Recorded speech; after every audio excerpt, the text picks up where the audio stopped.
Teacher start ചെയ്തോ? അൽഹംദുലില്ലാഹി റബ്ബിൽ ആലമീൻ വസ്സലാത്തു വസ്സലാമു അലാ റസൂലിൽ അമീൻ വഅലാ ആലിഹി വസഹബി അജ്മഈൻ റബ്ബി ഇശ്റഹ് ലി സദ്രി വയസ്സിർ ലി അംരി വഹ്ലുൽ ഉഖ്ദതം മിൻ ലിസാനി യഫ്ഖഹു ഖൗലി യാ അയ്യുഹല്ലദീന ആമനുത്തഖുല്ലാഹ ഹഖ്ക തുഖാതിഹി വലാ തമൂതുന്ന ഇല്ലാ വഅൻതും മുസ്ലിമൂൻ. എല്ലാവരും റെഡിയല്ലേ? ഹലോ. ഇൻഷാ അല്ലാഹ്. വലൈക്കും വറഹ്മത്തുള്ളാഹി വബറകാതുഹു. പിന്നെ നമുക്കിപ്പോ ഒരു സംഭവം കഴിഞ്ഞു അല്ലേ? റസൂലിന്റെ ജന്മദിനം എന്ന് പറഞ്ഞിട്ട് റസൂലിന്റെ ആ മരിച്ച ദിവസം, റസൂല് വഫാത്തായ ദിവസം ആഘോഷിക്കുന്ന മനസ്സ് വേദനിപ്പിക്കുന്ന കാഴ്ചകൾ നമ്മൾ കാണേണ്ടി വന്നു അല്ലേ? അപ്പൊ അതല്ലേ കഴിഞ്ഞത് നമ്മിൽ നിന്ന്, ഓർമ്മല്ലേ? റസൂല് ഞാൻ വഫാത്ത് എല്ലാരും മ്യൂട്ടാക്കീന്, അതുകൊണ്ട് ആരും മിണ്ടാത്തെ. ആ ഇടയ്ക്ക് പിന്നെ സംസാരങ്ങൾ വരുമ്പോ ബുദ്ധിമുട്ടാണ്ടെന്ന് വെച്ചിട്ടാണ്. അൺമ്യൂട്ട് ആക്കണോ? കുറച്ച് ഇതായിക്കോട്ടെ, എന്നാ പിന്നെ ആ, അല്ലേ? ഇൻഷാ അല്ലാഹ്. ഓക്കെ. റസൂല് നമുക്ക് ശരിക്കും ഏറ്റവും എന്താണ്, നമുക്ക് നിങ്ങളെ ഒരു സൗണ്ടിൽ കുറച്ച് ക്ലാരിറ്റി കുറവുണ്ട് ടീച്ചറിന്റെ. ഒരു ഇത് വരുന്നുണ്ട്, എന്തോ ഒരു വിശ്വാസിയുടെ ജീവിതത്തിൽ കേൾക്കുന്നുണ്ടോ? കേൾക്കുന്നുണ്ട്, നല്ല ശബ്ദമുണ്ട്. ആ ഇപ്പൊ ശരിയായി. ഒരു വിശ്വാസിയുടെ ജീവിതത്തില് ഏറ്റവും പ്രയാസം നിറഞ്ഞ ദിവസം ഏതാന്ന് വെച്ചാല് റസൂലിന്റെ വഫാത്ത് അല്ലെ? അതാണ്. കാരണം അന്ത്യനാൾ അടുത്തു അല്ലെ? നമുക്കിനി ആകാശത്തു നിന്ന് വഹി വരാനില്ല. അത്രത്തോളം പിന്നെ വിഷമമുള്ള ഒരു ദിവസം അല്ലെ? ഇതിനേക്കാളും വലിയ ഫിത്ന നിങ്ങൾക്ക് വരാനില്ല എന്ന് അള്ളാന്റെ റസൂല് പറഞ്ഞത് അല്ലെ? അള്ളാന്റെ റസൂൽ എന്താ പറഞ്ഞത്? പറഞ്ഞത്?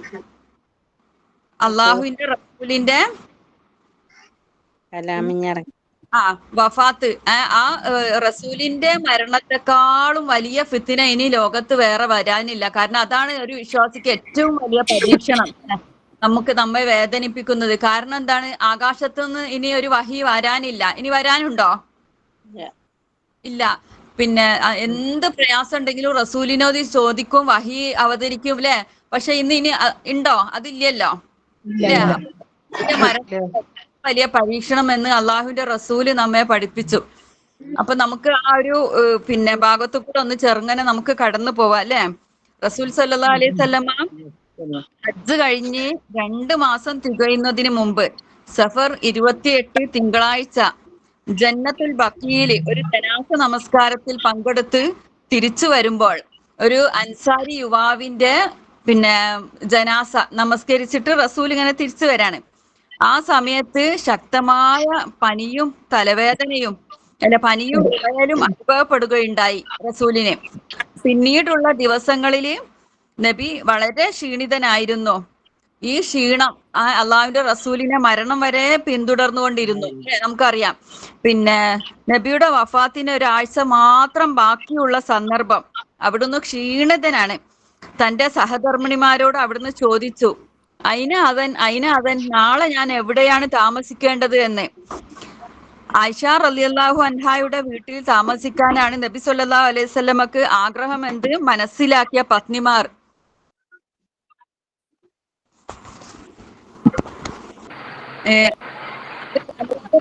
അവിടെ താമസിക്കാൻ അനുവാദം നൽകി. അങ്ങനെ എന്നിവർ തോളിൽ താങ്ങിയെടുത്ത് നബി സല്ലല്ലാഹു അലൈഹി വസല്ലമയെ ആയിഷ റളിയല്ലാഹുവിന്റെ വീട്ടിലെത്തിച്ചു. അപ്പോൾ തിരുമേനിയുടെ കാലുകൾ ബലമില്ലാതെ മണലിലൂടെ വലിയുന്നുണ്ടായിരുന്നു. ക്ഷീണാധിക്യം കാരണം തല ഉയർത്താനും അവിടുന്ന് പ്രയാസപ്പെട്ടു അല്ലെ? പിന്നീടുള്ള ദിവസങ്ങൾ നമുക്ക് ഭയങ്കരമായിട്ടുള്ള, നമുക്ക് മനസ്സിനെ വേദനിപ്പിക്കുക അല്ലെ? പിന്നെ നബി സല്ലല്ലാഹു അലൈഹി വസല്ലമയുടെ വഫാത്തിന് 5 ദിവസം മാത്രം ബാക്കി. ജീവിതത്തിലെ അവസാന ബുദ്ധിയും ക്ഷീണവും അസഹ്യമാണ്. 7 പാത്രങ്ങളിലായി 7 കിണറുകളിൽ നിന്നുള്ള വെള്ളം കൊണ്ടുവരാൻ തിരുമേനി സല്ലല്ലാഹു അലൈഹി വസല്ലമ ആവശ്യപ്പെട്ട് വെള്ളം കൊണ്ടുവരപ്പെട്ടു.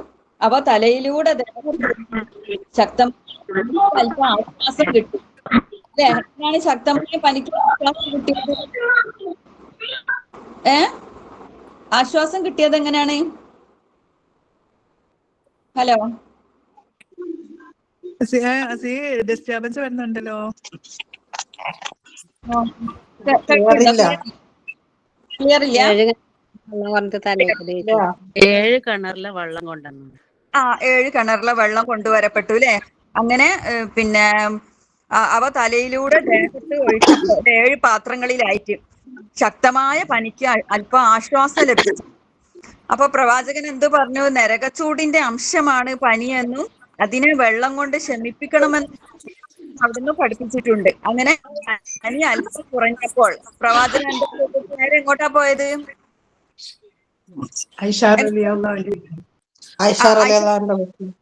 അൻഹാന്റെ വീട്ടിലാണല്ലോ ഇപ്പൊ ഉള്ളത്. പനി അല്പം കുറഞ്ഞപ്പോൾ പള്ളിയിലേക്ക് 2 അനുജനന്മാരുടെ സഹായത്തോടെ നബി സല്ലല്ലാഹു അലൈഹി വസല്ലമ പള്ളിയിൽ വരികയും മിമ്പറിൽ ഇരിക്കുകയും ചെയ്തു. തലവേദനയ്ക്ക് ആശ്വാസം കിട്ടാനായി തുണി കൊണ്ട് നെറ്റി ചുറ്റിക്കെട്ടിയിരിക്കുന്നു. ക്ഷീണം കാരണം നിന്ന് സംസാരിക്കാൻ കഴിയില്ലായിരുന്നു അള്ളാഹുവിന്റെ റസൂലിന്. ജനങ്ങളോട് വേഗം പള്ളിയിലെത്താൻ ആഹ്വാനം ചെയ്യാൻ ബിലാൽ റളിയല്ലാഹു അൻഹുവിനോട് പ്രവാചകൻ സല്ലല്ലാഹു അലൈഹി വസല്ലം ആജ്ഞാപിച്ചു. എനിക്ക് അവരോട് ചിലത് സംസാരിക്കാനുണ്ട്. അങ്ങനെ ആളുകൾ തിരക്കിട്ട് പള്ളിയിലേക്ക് ഒഴുകുകയാണ്. തുറന്നു വെച്ച കച്ചവട സ്ഥാപനങ്ങൾ പൂട്ടാൻ പോലും അവർ തുനിഞ്ഞില്ല. വീടുകളുടെ വാതിലുകളും തുറന്നിട്ടേടത്ത് തന്നെ കന്യകമാർ വരെ നബിയുടെ വസിയ്യത്ത് കേൾക്കാനെത്തി. നബിയുടെ പള്ളി ജനങ്ങളാൽ വീർപ്പുമുട്ടി. നിങ്ങൾ പിന്നിലുള്ളവർക്ക് വേണ്ടി പരമാവധി ഒതുങ്ങിയിരിക്കണമെന്ന് നബി സല്ലല്ലാഹു അലൈഹി വസല്ലമ പറയുന്നുണ്ടായിരുന്നു. അങ്ങനെ എന്തിനു വേണ്ടിയിട്ടാ ജനങ്ങളൊക്കെ ഓടി വന്നത്? പള്ളിയിലേക്ക് തിരക്കിട്ട് വന്ന് തുറന്നിട്ട വീടുകളിലും ഒക്കെ പൂട്ടാൻ അവർക്ക് സമയമില്ല, കച്ചവട സ്ഥാപനങ്ങൾ പൂട്ടാൻ സമയമില്ല. അവരെന്തിനു വേണ്ടിയിട്ടാ ഓടി വന്നത്?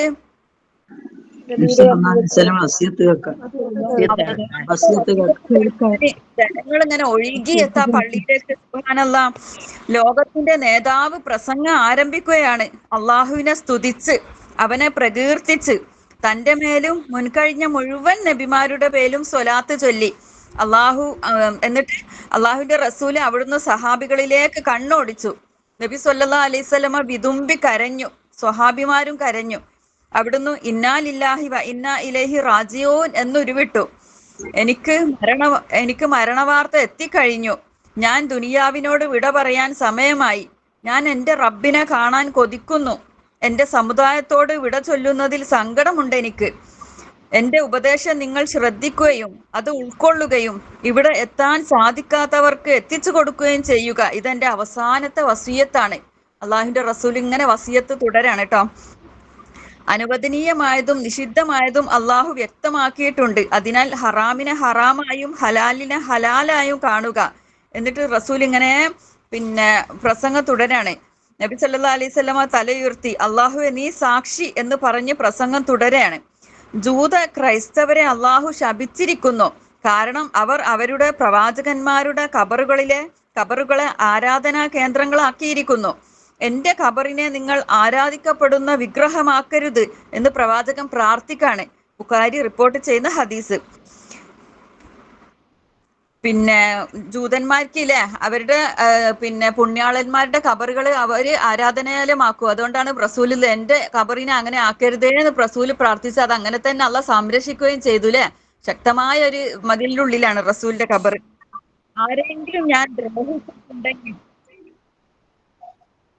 ആരെങ്കിലും ഞാൻ ദ്രോഹിച്ചിട്ടുണ്ടെങ്കിൽ ഇതാ എന്റെ പുറം നിങ്ങൾ പ്രതികാരം ചെയ്തു കൊള്ളുക.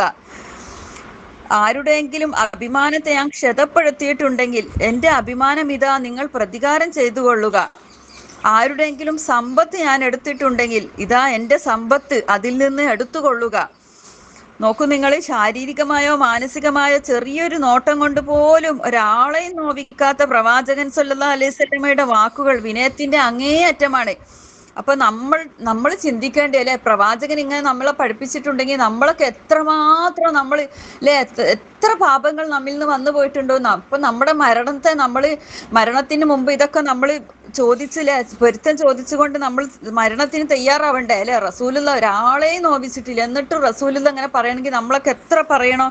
അള്ളാഹു സുബ്ഹാനഹു വ തആല നമുക്ക് അതിനുള്ള തൗഫീക്ക് നൽകട്ടെ. അങ്ങനെ പെരുത്തം ചോദിക്കാനൊക്കെ ഉള്ളത് ഒരു സദസ്സിൽ നമ്മൾ കൂടുമ്പോഴേക്ക് നമ്മൾ സദസ്സ് പിരിയുമ്പോൾ നമ്മളൊന്ന് പെരുത്തം ചോദിക്കുക അല്ലെ, അവിടെ വെച്ച് നമ്മുടെ പാപങ്ങൾ പൊറുക്കും. പരലോകത്തേക്ക് നമ്മുടെ പാപങ്ങൾ കൊണ്ടുവരാതിരിക്കണം അല്ലെ. അപ്പൊ ഇവിടെ നിന്ന് നമുക്ക് എത്രയായാലും നമുക്ക് സഹിക്കാം, പക്ഷെ പരലോകത്ത് കൊണ്ടുവന്നാലുള്ള അവസ്ഥ എന്തായിരിക്കും? അതുകൊണ്ട് നമ്മൾ പെരുത്തം ചോദിക്കുക ഇവിടെ വെച്ചിട്ട് തന്നെ. പിന്നെ റസൂല് പറയാണ്, സ്വർഗത്തിൽ നിന്ന് അകറ്റുന്നതും നരകത്തിലേക്ക് അടുപ്പിക്കുന്നതുമായ പിഴച്ചതും പിഴപ്പിക്കുന്നതുമായ ഇച്ഛകളെ നിങ്ങൾ സൂക്ഷിക്കുക. നിങ്ങൾ സംഘത്തോടൊപ്പം ഉറച്ചു നിൽക്കുക. അത് സ്വർഗത്തോടടുക്കുന്നതും നരകത്തിൽ നിന്ന് വിദൂരതയിലുള്ളതുമാണ് എന്ന് റസൂലുള്ള പറയാണ്. എന്നിട്ട് റസൂല് പറയാണ്, മനുഷ്യരെ നിങ്ങൾ സ്ത്രീകളുടെ കാര്യം ശ്രദ്ധിക്കുക. അവരുടെ മഹറുകൾ പൂർത്തിയാക്കി നൽകുക. അവരെ നിങ്ങൾ മർദ്ദിക്കരുത്. പരലോകത്ത് നിങ്ങളുടെ നന്മകൾ തടയപ്പെടാൻ അത് കാരണമാവും. ജനങ്ങളെ നിങ്ങളെയും നിങ്ങളുടെ ഉറ്റവരെയും നരകത്തിൽ നിന്ന് രക്ഷിക്കുക. അവർക്ക് വിജ്ഞാനം പകരുകയും സംസ്കാരം പഠിപ്പിക്കുകയും ചെയ്യുക. കാരണം അവർ നിങ്ങളുടെ കീഴിലുള്ളവരും കടപ്പാടുള്ളവരുമാണ്. സ്ത്രീകളെ വിജ്ഞാനം പഠിപ്പിക്കുവാനും സംസ്കാരം പഠിപ്പിക്കുവാനും അള്ളാഹുവിന്റെ റസൂലിലെ അവസാനത്തെ വസിയ്യത്തിൽ പറയുന്നത് നോക്കൂ. അങ്ങനെ റസൂല് വസിയ്യത്ത് ഇങ്ങനെ തുടരാണ്. മനുഷ്യരെ നിങ്ങൾ നിങ്ങളുടെ നാവിനെ സൂക്ഷിക്കുക, കണ്ണ് നിയന്ത്രിക്കുക, നിങ്ങളുടെ മനസ്സുകൾ ശുദ്ധീകരിക്കുക, ശരീരം പരിപാലിക്കുകയും ധർമ്മസമരത്തിലേർപ്പെടുകയും ചെയ്യുക. നിങ്ങൾ പള്ളികളുമായി അടുക്കുകയും ഈമാൻ ശുദ്ധീകരിക്കുകയും സ്വത്ത് സത്യസന്ധമാക്കുകയും ചെയ്യുക. നിങ്ങൾ സഹോദരങ്ങളോട് ഗുണകാംക്ഷയുള്ളവരാവുകയും പരലോകത്തിനു വേണ്ടി സമ്പാദിക്കുകയും ഗുഹ്യസ്ഥാനം സൂക്ഷിക്കുകയും ചെയ്യുവിൻ. നിങ്ങൾ പരസ്പരം അസൂയപ്പെടരുത്, അത് നിങ്ങളുടെ നന്മകളെ ഇല്ലാതാക്കും. നിങ്ങളിൽ ചിലർ മറ്റുള്ളവരെ ദുഷിച്ചു പറയരുത്, അത് നിങ്ങളുടെ നാശത്തിന് കാരണമാവും. അങ്ങനെ സകല മേഖലകളും സ്പർശിച്ചുകൊണ്ട് വ്യക്തി ജീവിതത്തിലും സാമൂഹ്യ മേഖലകളിലും പാലിക്കേണ്ട മര്യാദകള്, അവ ശ്രദ്ധിച്ചില്ലെങ്കിൽ ഉണ്ടാവുന്ന ഭവിഷ്യത്ത്, ഇതൊക്കെ വികാരഭരിതമായ അന്തരീക്ഷത്തിൽ തേങ്ങുന്ന ഹൃദയവുമായി അളന്നു മുറിച്ച വാക്കുകളിലൂടെയുള്ള ഓർമ്മപ്പെടുത്തലുകളാണ് നബി സല്ലല്ലാഹു അലൈഹി വസല്ലമയുടെ ഈ പ്രഭാഷണം. പിന്നീട് നബി സല്ലല്ലാഹു അലൈഹി വസല്ലമ ഈ ഖുർആൻ സൂക്തം ഓതി. വത്തഖൂ യൗമൻ തുർജഊന ഫീഹി ഇലല്ലാഹി സുമ്മ തുവഫാ കുല്ലു നഫ്സിൻ മാ കസബത് വഹും ലാ യുദ്ലമൂൻ. അള്ളാഹുവിലേക്ക് മടക്കപ്പെടുന്ന ഒരു ദിവസത്തെ നിങ്ങൾ സൂക്ഷിക്കുവിൻ. അന്ന് ഓരോരുത്തർക്കും കർമ്മഫലം പൂർണ്ണമായി നൽകപ്പെടും. ആരോടും ഒരു അനീതിയും കാണിക്കപ്പെടുന്നതല്ല. ആശയ ഗാംഭീര്യം നിറഞ്ഞതും വികാര നിർഭരവുമായ സുദീർഘ വസിയ്യത്തിന് പരിസമാപ്തി കുറിച്ചുകൊണ്ട് തിരുമേനി സല്ലല്ലാഹു അലൈഹി വസല്ലമ പറയാണ്, ജനങ്ങളെ, ഞാൻ എൻ്റെ റബ്ബിങ്കലേക്ക് ആദ്യം പോവുകയാണ്. നിങ്ങളുടെ ദീനും അമാനത്തും ഞാൻ അള്ളാഹുവിനെ ഏൽപ്പിക്കുന്നു. എൻ്റെ സ്വഹാബ സമൂഹമേ, എൻ്റെ സമുദായമേ, നിങ്ങൾക്ക് അള്ളാഹുവിന്റെ രക്ഷയും കരുണയും അനുഗ്രഹവും ഉണ്ടാവട്ടെ. അങ്ങനെ അന്ത്യനാൾ വരെയുള്ള മുഴുവൻ മുഅ്മിനീങ്ങൾക്കും സലാം പറഞ്ഞുകൊണ്ട് അന്ത്യപ്രവാചകൻ തന്റെ പ്രസംഗം അവസാനിപ്പിച്ചു. അന്ന് സന്ധ്യക്ക് രോഗം കഠിനമായി. എന്നിട്ടും മഗ്‌രിബ് നമസ്കാരത്തിന് പള്ളിയിലെത്തി. നമസ്കാരത്തിന് നേതൃത്വം നൽകി. സൂറത്തുൽ മുർസലാത്ത് ആണ് അവസാനമായി പ്രവാചകൻ നേതൃത്വം നൽകിയ മഗ്‌രിബ് നമസ്കാരത്തിൽ ഓതിയത്. ഏത് സൂറത്താണ് പ്രവാചകൻ അവസാനമായി നേതൃത്വം നൽകിയ മഗ്‌രിബ് നമസ്കാരത്തിന് ഓതിയത്? മുർസലാത്ത് അല്ലെ? മഗ്‌രിബ് നമസ്കാര ശേഷം അവിടുന്ന് വീട്ടിലേക്ക് പോയി. ക്ഷീണം ശക്തമാണ്, അവശനാണ് അവിടുന്ന്. ഇശാ നമസ്കാരത്തിന് സമയമായി. പള്ളി നിറയെ ജനം. നബി സല്ലല്ലാഹു അലൈഹി വസല്ലമ വുളൂ ചെയ്തു. പെട്ടെന്ന് നബിക്ക് ബോധക്ഷയമുണ്ടായി. കൂട്ടത്തിൽ ഒരാൾ തിരുമുഖത്ത് വെള്ളം തെളിച്ചു. അവിടുന്ന് കണ്ണു തുറന്നു. ജനങ്ങൾ നമസ്കരിച്ചോ? റസൂല് ചോദിക്കുകയാണ്. ഇല്ല പ്രവാചകരെ. വീണ്ടും വുളൂ ചെയ്തു. പിന്നെയും ബോധക്ഷയമുണ്ടായി. ചോദ്യവും മറുപടിയും ആവർത്തിച്ചു. മൂന്നാമതും വുളൂ ചെയ്തു. വീണ്ടും ബോധക്ഷയമുണ്ടായി. അവിടുന്ന് ചോദ്യം ആവർത്തിച്ചു. അള്ളാഹുവിന്റെ ദൂതരെ, ഇല്ല, അവർ അങ്ങയെ പ്രതീക്ഷിച്ചിരിക്കുകയാണ്. അപ്പോൾ നബി സല്ലല്ലാഹു അലൈഹി വസല്ലമ അരുളി, ജനങ്ങൾക്ക് ഇമാമായി നമസ്കരിക്കുവാൻ അബൂബക്കറിനോട് കൽപ്പിക്കൂ എന്ന്. അന്നേരം ആയിഷ ബീവി പറയാണ്, പതിഞ്ഞ ശബ്ദവും ഖുർആൻ പാരായണം ചെയ്യുമ്പോൾ കരയുകയും ചെയ്യുന്ന എൻ്റെ ഉപ്പാനെ നിർത്തരുതെന്ന് പല പ്രാവശ്യം അള്ളാഹിന്റെ റസൂലിനോട് ഞാൻ അപേക്ഷിച്ചിരിക്കുന്നു. പക്ഷെ റസൂല് അദ്ദേഹത്തെ തന്നെ ചുമതല ഏൽപ്പിക്കാന് കർശനമായ നിർദ്ദേശം നൽകി. ആരെ ഏൽപ്പിക്കാന്?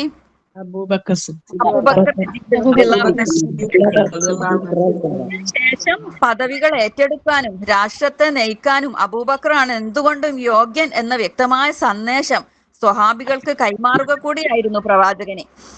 അങ്ങനെ പ്രവാചകന് പിന്നെ വഫാത്തിന്റെ തലേ ദിവസം അവിടുത്തെ രോഗവിവരം അന്വേഷിക്കാൻ പലരും വന്നു പോകുന്നു.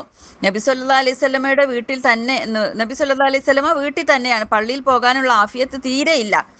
പിന്നീട് തിങ്കളാഴ്ചയാണ് പ്രവാചകന്റെ വഫാത്ത് നടന്നത് അല്ലേ. അങ്ങനെ തിങ്കളാഴ്ച സുബ്ഹി നമസ്കാരം അബൂബക്കർ റളിയല്ലാഹു അൻഹുവിന്റെ നേതൃത്വത്തിൽ നടക്കാനിരിക്കുകയാണ്. അപ്പൊ റസൂല് തന്റെ വീട്ടിലാണുള്ളത്. അവിടുന്ന് തന്റെ മുറിയുടെ വിരി നോക്കി പള്ളിയിലെ നമസ്കാരം നോക്കി. അപ്പോൾ തന്റെ അസാന്നിധ്യത്തിൽ താനില്ലാതെ ഒരു ഇമാമിന്റെ കീഴില് അനുസരണയോടും അച്ചടക്കത്തോടും കൂടി തോളോട് തോള് ചേർന്ന് നമസ്കരിക്കുന്ന തന്റെ അനുചരന്മാരെ കണ്ണിറയെ കണ്ട് തിരുമേനിയുടെ മനം കുളിർത്തു. ക്ഷീണവും നിഷ്കളങ്കതയും മുറ്റി നിൽക്കുന്ന അവിടുത്തെ മുഖം പുഞ്ചിരിയാൽ വിടർന്ന് പ്രകാശപൂരിതമായി. നമസ്കരിക്കുന്ന സ്വഹാബികളെ നോക്കി റസൂൽ ആദ്യം ചിരിച്ചു, പിന്നെ വെളുക്ക ചിരിച്ചു. നബി സല്ലല്ലാഹു അലൈഹി വസല്ലമ ഇമാമത്ത് ഏറ്റെടുക്കാൻ പള്ളിയിലേക്ക് വരുമ്പോൾ പറ്റി സിദ്ദീഖ് റളിയല്ലാഹു അൻഹു മാറി നിൽക്കാൻ ഭാവിച്ചു. അപ്പോൾ നമസ്കാരം പൂർത്തീകരിക്കുക എന്ന് നബി സല്ലല്ലാഹു അലൈഹി വസല്ലമ കൈകൊണ്ട് ആംഗ്യം കാണിച്ചു. അനസ് റളിയല്ലാഹു അൻഹു പറയാണ്, ആഹ്ലാദ ചിത്തനായി പുഞ്ചിരിക്കുന്ന പ്രവാചകരെ കണ്ടപ്പോൾ സന്തോഷാധിക്യത്താൽ നമസ്കാരം താറുമാറായി പോകുമോ എന്ന് ഞങ്ങൾ ഭയപ്പെട്ടു. നോക്കൂ, അത്ര പ്രവാചകനെ സ്നേഹിക്കുന്ന സ്വഹാബിമാരില്ലേ. അതുപോലെ ആരാധനകളിൽ ശ്രേഷ്ഠതയേറിയതാണ് നമസ്കാരം അല്ലെ. മോമിനിന്റെയും കാഫിറിന്റെയും വേർതിരിക്കുന്ന അതിർവരമ്പാണ് നമസ്കാരം. അതിന്റെ പ്രാധാന്യം വ്യക്തമാക്കുന്ന സംഭവങ്ങളാണ് ഇതൊക്കെയും. അങ്ങനെ അള്ളാഹുവിന്റെ റസൂല് പിന്നെ അവസാനമായിട്ട് മരണാസന്നനായി കിടക്കുന്ന സമയത്ത് നബി സല്ലല്ലാഹു അലൈഹി വസല്ലമ എന്നോട് സ്വകാര്യം പറഞ്ഞു. ആര്? ഫാത്തിമ ബീവി പറയാണ്, സ്വകാര്യം പറഞ്ഞു. അപ്പോൾ ഞാൻ കരഞ്ഞു, വീണ്ടും അരികിൽ നിർത്തി. എന്നിട്ട് എന്റെ ശേഷം ആദ്യം എന്നിലേക്ക് എത്തുന്നത്, മരണപ്പെടുന്നത് ഫാത്തിമ ആയിരിക്കുമെന്ന് അറിയിച്ചു. അപ്പൊ ചിരിച്ചു അല്ലെ. പ്രവാചകന്റെ മകള് ഫാത്തിമ സ്വകാര്യം പറഞ്ഞു പോവുകയാണ് എന്ന കാര്യം പറഞ്ഞപ്പോ ഫാത്തിമ കരഞ്ഞു. പിന്നീട് ആദ്യം എന്നിലേക്ക് എന്റെ കുടുംബത്തിൽ നിന്ന് വരുന്നത് നീ ആയിരിക്കും എന്ന് പറഞ്ഞപ്പോ ഫാത്തിമ ചിരിച്ചു അല്ലെ. പ്രവാചകന്റെ വഫാത്തിന് ശേഷം ഫാത്തിമ എത്രയേ പിന്നെ ജീവിച്ചിട്ടുള്ളൂ? 6 6 മാസം. മാസമേ പിന്നെ ജീവിച്ചിട്ടുള്ളൂ. നബി സല്ലല്ലാഹു അലൈഹി വസല്ലമക്ക് രോഗം കൂടി വരികയാണ്. അവിടുന്ന് ശ്വാസം എടുക്കാൻ പോലും പ്രയാസപ്പെടുന്നു. അപ്പോൾ ഫാത്തിമ നിസ്സഹായതയോട് പറയാണ്, എന്റെ ഉപ്പയുടെ വിഷമം എത്രയാണ് എന്ന് ആത്മകഥം പോലെ പറഞ്ഞു. അപ്പോൾ നബി സല്ലല്ലാഹു അലൈഹി വസല്ലമ മറുപടി പറയും, ഇന്നേക്ക് ശേഷം നിന്റെ ഉപ്പാക്ക് ഒരു വിഷമവും ഇല്ല എന്ന്. അങ്ങനെ ഹസൻ, ഹുസൈൻ എന്നിവരെ അടുത്തേക്ക് വിളിച്ച് പേരക്കുട്ടികളായ ഭാര്യമാരെ മുഴുവൻ അരികിലേക്ക് വിളിച്ച് ഉപദേശങ്ങൾ നൽകി. ആയിഷ റളിയല്ലാഹു അൻഹയുടെ മടിയിലാണ് നബി സല്ലല്ലാഹു അലൈഹി വസല്ലമ കിടക്കുന്നത്. അവരോട് ഇങ്ങനെ പറഞ്ഞു, ആയിഷ, ഖൈബറിൽ വെച്ച് ഞാൻ കഴിച്ച വിഷഭക്ഷണം ഇതാ പ്രവർത്തിച്ചു തുടങ്ങിയിരിക്കുന്നു. അതിന്റെ വേദന ഞാൻ അനുഭവിക്കുന്നു. അത് അവസാനിക്കുന്ന സമയമാണിത് എന്ന് അല്ലെ. റസൂലിനെ വകവരുത്താൻ വേണ്ടിയിട്ട് ഒരു ജൂതപ്പെണ്ണ് വിഷം കലർത്തിയ സംഭവം നമുക്കറിയാം അല്ലെ. കൂടെ ഭക്ഷണം കഴിച്ച പിന്നെ സ്വഹാബി മരണപ്പെട്ടു അല്ലെ. ഏത്? ഹഷിർ റളിയല്ലാഹു അൻഹു മരണപ്പെട്ട് റസൂലുള്ളാഹിന്റെ ഭക്ഷണം തൊണ്ടയിലേക്ക് എത്തിയപ്പോ തന്നെ വഹി കിട്ടിയപ്പോ റസൂൽ അത് തുപ്പിക്കളഞ്ഞു. പക്ഷെ അതിന്റെ ഒരു അംശം വയറ്റിലെത്തിയതിന്റെ വേദനയാണ് ഇന്ന് അനുഭവിക്കുന്നത് അല്ലെ. ആ സംഭവം നമുക്ക് അറിയില്ലേ? അറിയില്ലേ? കേട്ടിട്ടുണ്ട്. ആയിഷ ബീവി പറയാണ്, നിശ്ചയം സല്ലല്ലാഹു അലൈഹി വസല്ലമ എന്റെ വീട്ടിൽ എന്റെ ദിവസം എന്റെ മാറിന്റെയും അടിത്തട്ടിന്റെയും ഇടയിൽ കിടന്നുകൊണ്ടാണ് മരണപ്പെടുന്നത്. റസൂൽ സല്ലല്ലാഹു അലൈഹി വസല്ലമയുടെ ദുനിയാവിലെ അവസാനത്തെയും പരലോകത്തെ ആദ്യത്തെയും ദിവസം തിങ്കളാഴ്ച എന്റെയും നബിയുടെയും ഉമിനീരുകൾ തമ്മിൽ അള്ളാഹു കൂട്ടിക്കലർത്തുകയുണ്ടായി അല്ലെ. എങ്ങനെയാണ്? ആയിഷ റളിയല്ലാഹു അൻഹു ആ മിസ്വാക്ക് ചെയ്യാനുള്ള പിന്നെ പല്ലു തേക്കുന്ന മരക്കൊമ്പ് അല്ലെ, അത് കടിച്ച് പദം വരുത്തി മൃദുവാക്കിയിട്ട് റസൂലുള്ളാഹിക്ക് പല്ല് തേക്കാൻ റസൂലുദ അതുകൊണ്ട് മിസ്വാക്ക് പല്ല് തേച്ചു. എന്നിട്ട് പിന്നെ മുഖം കഴുകി അടുത്തുള്ള വെള്ളത്തിൽ. അപ്പൊ ആയിഷ ബീവിക്ക് അഭിമാനത്തോടെ പറയാണ് അല്ലെ, എന്റെ ഉമിനീരും റസൂലുള്ളാഹിയുടെ ഉമിനീരും അള്ളാഹു അവസാന കാലത്ത് കൂട്ടി കലർത്തിയെന്ന് ആയിഷ ബീവി ഇങ്ങനെ അഭിമാനം പറയുകയാണ്. പിന്നെ പിന്നെ എന്നിട്ട് ഫാത്തിമ ബീവി ആയിഷ ബീവി എല്ലാവരും അങ്ങനെ ആ സങ്കടത്തിൽ ഇരിക്കുന്ന ആ സമയം റസൂൽ സല്ലല്ലാഹു അലൈഹി വസല്ലമ ഇഹലോക ജീവിതത്തിന്റെ അവസാന നിമിഷങ്ങളിലാണ്. ഭാര്യമാരും എല്ലാവരും ചുറ്റുണ്ട്, കരയുന്നു. റസൂൽ സല്ലല്ലാഹു അലൈഹി വസല്ലമ അവിടുത്തെ ഇരു കണ്ണുകളും കൈകളും ആകാശത്തേക്ക് ഉയർന്നു. എന്നിട്ട് ഇങ്ങനെ മൊഴിയാണ്, അള്ളാഹുവെ എനിക്ക് മരണവേദനയിൽ ആശ്വാസം നൽകണമേ. അള്ളാഹുവെ എനിക്ക് പുറത്തു തരികയും എന്നോട് കരുണ കാട്ടുകയും ചെയ്യണമേ. അള്ളാഹുവെ ഉന്നതരായ കൂട്ടുകാരോടൊപ്പം എന്നെയും ചേർക്കണമേ. നീ അനുഗ്രഹിച്ച നബിമാര്, സിദ്ദീഖുകള്, ശുഹദാക്കള്, സ്വാലിഹീങ്ങള് എന്നിവരോടൊപ്പം അള്ളാഹുവെ ഉന്നതരായ കൂട്ടുകാരോടൊപ്പം അങ്ങനെ ഉയർത്തിപ്പിടിച്ച പുണ്യകരങ്ങൾ പതുക്കെ താഴ്ന്നു, കണ്ണുകൾ അടഞ്ഞു, ശരീരം നിശ്ചലമായി. സംഭവബഹുലമായ ജീവിതത്തിൽ നിന്ന് പ്രാർത്ഥനാ നിർഭരമായ മനസ്സോടെ ലോകാനുഗ്രഹിയായ ത്യാഗിവര്യൻ വിട പറഞ്ഞു. നിശ്ചലമായ തിരുദേഹത്തെ നോക്കി വിതുമ്പലോടെ പ്രിയമകൾ ഫാത്തിമ റളിയല്ലാഹു അൻഹു മൊഴിഞ്ഞു, എന്റെ ഉപ്പ റബ്ബ് വിളിച്ചപ്പോൾ അങ്ങ് ഉത്തരം നൽകി. എന്റെ ഉപ്പ ജന്നത്തുൽ ഫിർദൗസ് ആണ് അങ്ങയുടെ അഭയകേന്ദ്രം. അല്ലെ, ഹിജ്റ 11-ാം വർഷം റബിയുൽ അവൽ 12 തിങ്കളാഴ്ച ഉച്ചക്ക് മുമ്പാണ് നമ്മുടെ നേതാവ് റബ്ബിന്റെ സന്നിധിയിലേക്ക് യാത്രയായത്. അല്ലെ, അത് അത്രയും പ്രയാസമുള്ള ദിവസം. അല്ലെ, ആകാശവും ഭൂമിയും കരഞ്ഞില്ല ഫിർഔൻ മരിച്ചപ്പോ. അല്ലെ, എന്നിട്ട് ഈ സംഭവം അല്ലെ റസൂലുള്ളാഹിന്റെ മരണത്തിൽ എല്ലാവരും ദുഃഖിക്കുകയാണ്. റസൂലുള്ള പ്രകാശപൂരിതമായ ഒരു മാർഗത്തിൽ വിട്ടേച്ചുകൊണ്ടാണ് അല്ലെ പോയത്. ഞങ്ങളെ ഖുർആനും നബി സല്ലല്ലാഹു അലൈഹി വസല്ലമയുടെ സുന്നത്തും അത് വിട്ടേച്ചുകൊണ്ടാണ് പോയത്. അങ്ങനെ റസൂല് വഫാത്താവുന്ന സമയത്ത് ഉമർ റളിയല്ലാഹു അൻഹു അവിടെ ഇല്ല, അബൂബക്കർ സിദ്ദീഖ് റളിയല്ലാഹു അൻഹു അവിടെ ഇല്ല. അങ്ങനെ ഉമറിന് ഇത് വിശ്വസിക്കാൻ കഴിയുന്നില്ല. പിന്നെ കാരണം ഇവര് 3 പേരിൽ അത്രയും സ്നേഹത്തിൽ കഴിഞ്ഞ ആ നിമിഷങ്ങള് ഉമർ റളിയല്ലാഹു അൻഹു പറയാണ്, പിന്നെ റസൂല് മരിച്ചെന്ന് പറഞ്ഞാല് ഞാൻ അവരുടെ തല ഞാൻ എടുക്കും എന്ന് പറഞ്ഞിട്ട് വികാരത്തോടെ വികാരത്തോടെ അദ്ദേഹം ഇങ്ങനെ പറയാണ്. അദ്ദേഹം ഇങ്ങനെ ദേഷ്യത്തിൽ നിൽക്കാണ്. ആ സമയത്ത് അബൂബക്കർ റളിയല്ലാഹു അൻഹു ആയിഷാ ബീവിയുടെ വീട്ടിലേക്ക് ഓടിയ സമയത്ത് റസൂലിന്റെ നിശ്ചല ദേഹം ഒരു തുണി കൊണ്ട് മൂടിയിട്ടുണ്ട്. അബൂബക്കർ റളിയല്ലാഹു അൻഹു മുഖത്തു നിന്ന് തുണി പതുക്കെ നീക്കി, എന്നിട്ട് പുണ്യപ്രവാചകന്റെ നെറ്റിയിൽ ചുംബിക്കുകയും തേങ്ങി കരയുകയും ചെയ്തു. തന്റെ കൈകൊണ്ട് റസൂലുള്ളാഹിയുടെ തല അല്പം ഉയർത്തി സൂക്ഷിച്ചു നോക്കിക്കൊണ്ട് ഇങ്ങനെ പറഞ്ഞു, ജീവിച്ചിരിക്കുമ്പോഴും സുഗന്ധം, മരിച്ചപ്പോഴും സുഗന്ധം. താങ്കൾ എനിക്ക് ഉമ്മയുടെയും ഉപ്പയുടെയും സ്ഥാനത്താണ്. അള്ളാഹു താങ്കൾക്ക് 2 മരണം വിധിച്ചിട്ടില്ല. അങ്ങേക്ക് കണക്കാക്കിയ മരണം ഇതാ സംഭവിച്ചു കഴിഞ്ഞിരിക്കുന്നു. അങ്ങനെ ഉമർ വേഗം പള്ളിയിലെത്തി. ഉമർ റളിയല്ലാഹു അൻഹു സിദ്ദീഖ് റളിയല്ലാഹു അൻഹു ഉമർ റളിയല്ലാഹു അൻഹു പള്ളിയിൽ ബഹളം വെക്കുന്ന കാര്യം അദ്ദേഹം അറിഞ്ഞു. അദ്ദേഹം പള്ളിയിലേക്ക് നീങ്ങി. ഉമർ റളിയല്ലാഹു അൻഹുവിന്റെ കലി അടങ്ങിയിട്ടില്ല. അദ്ദേഹം ജനങ്ങളോട് കോപിഷ്ഠനായിക്കൊണ്ടിരിക്കുകയാണ്.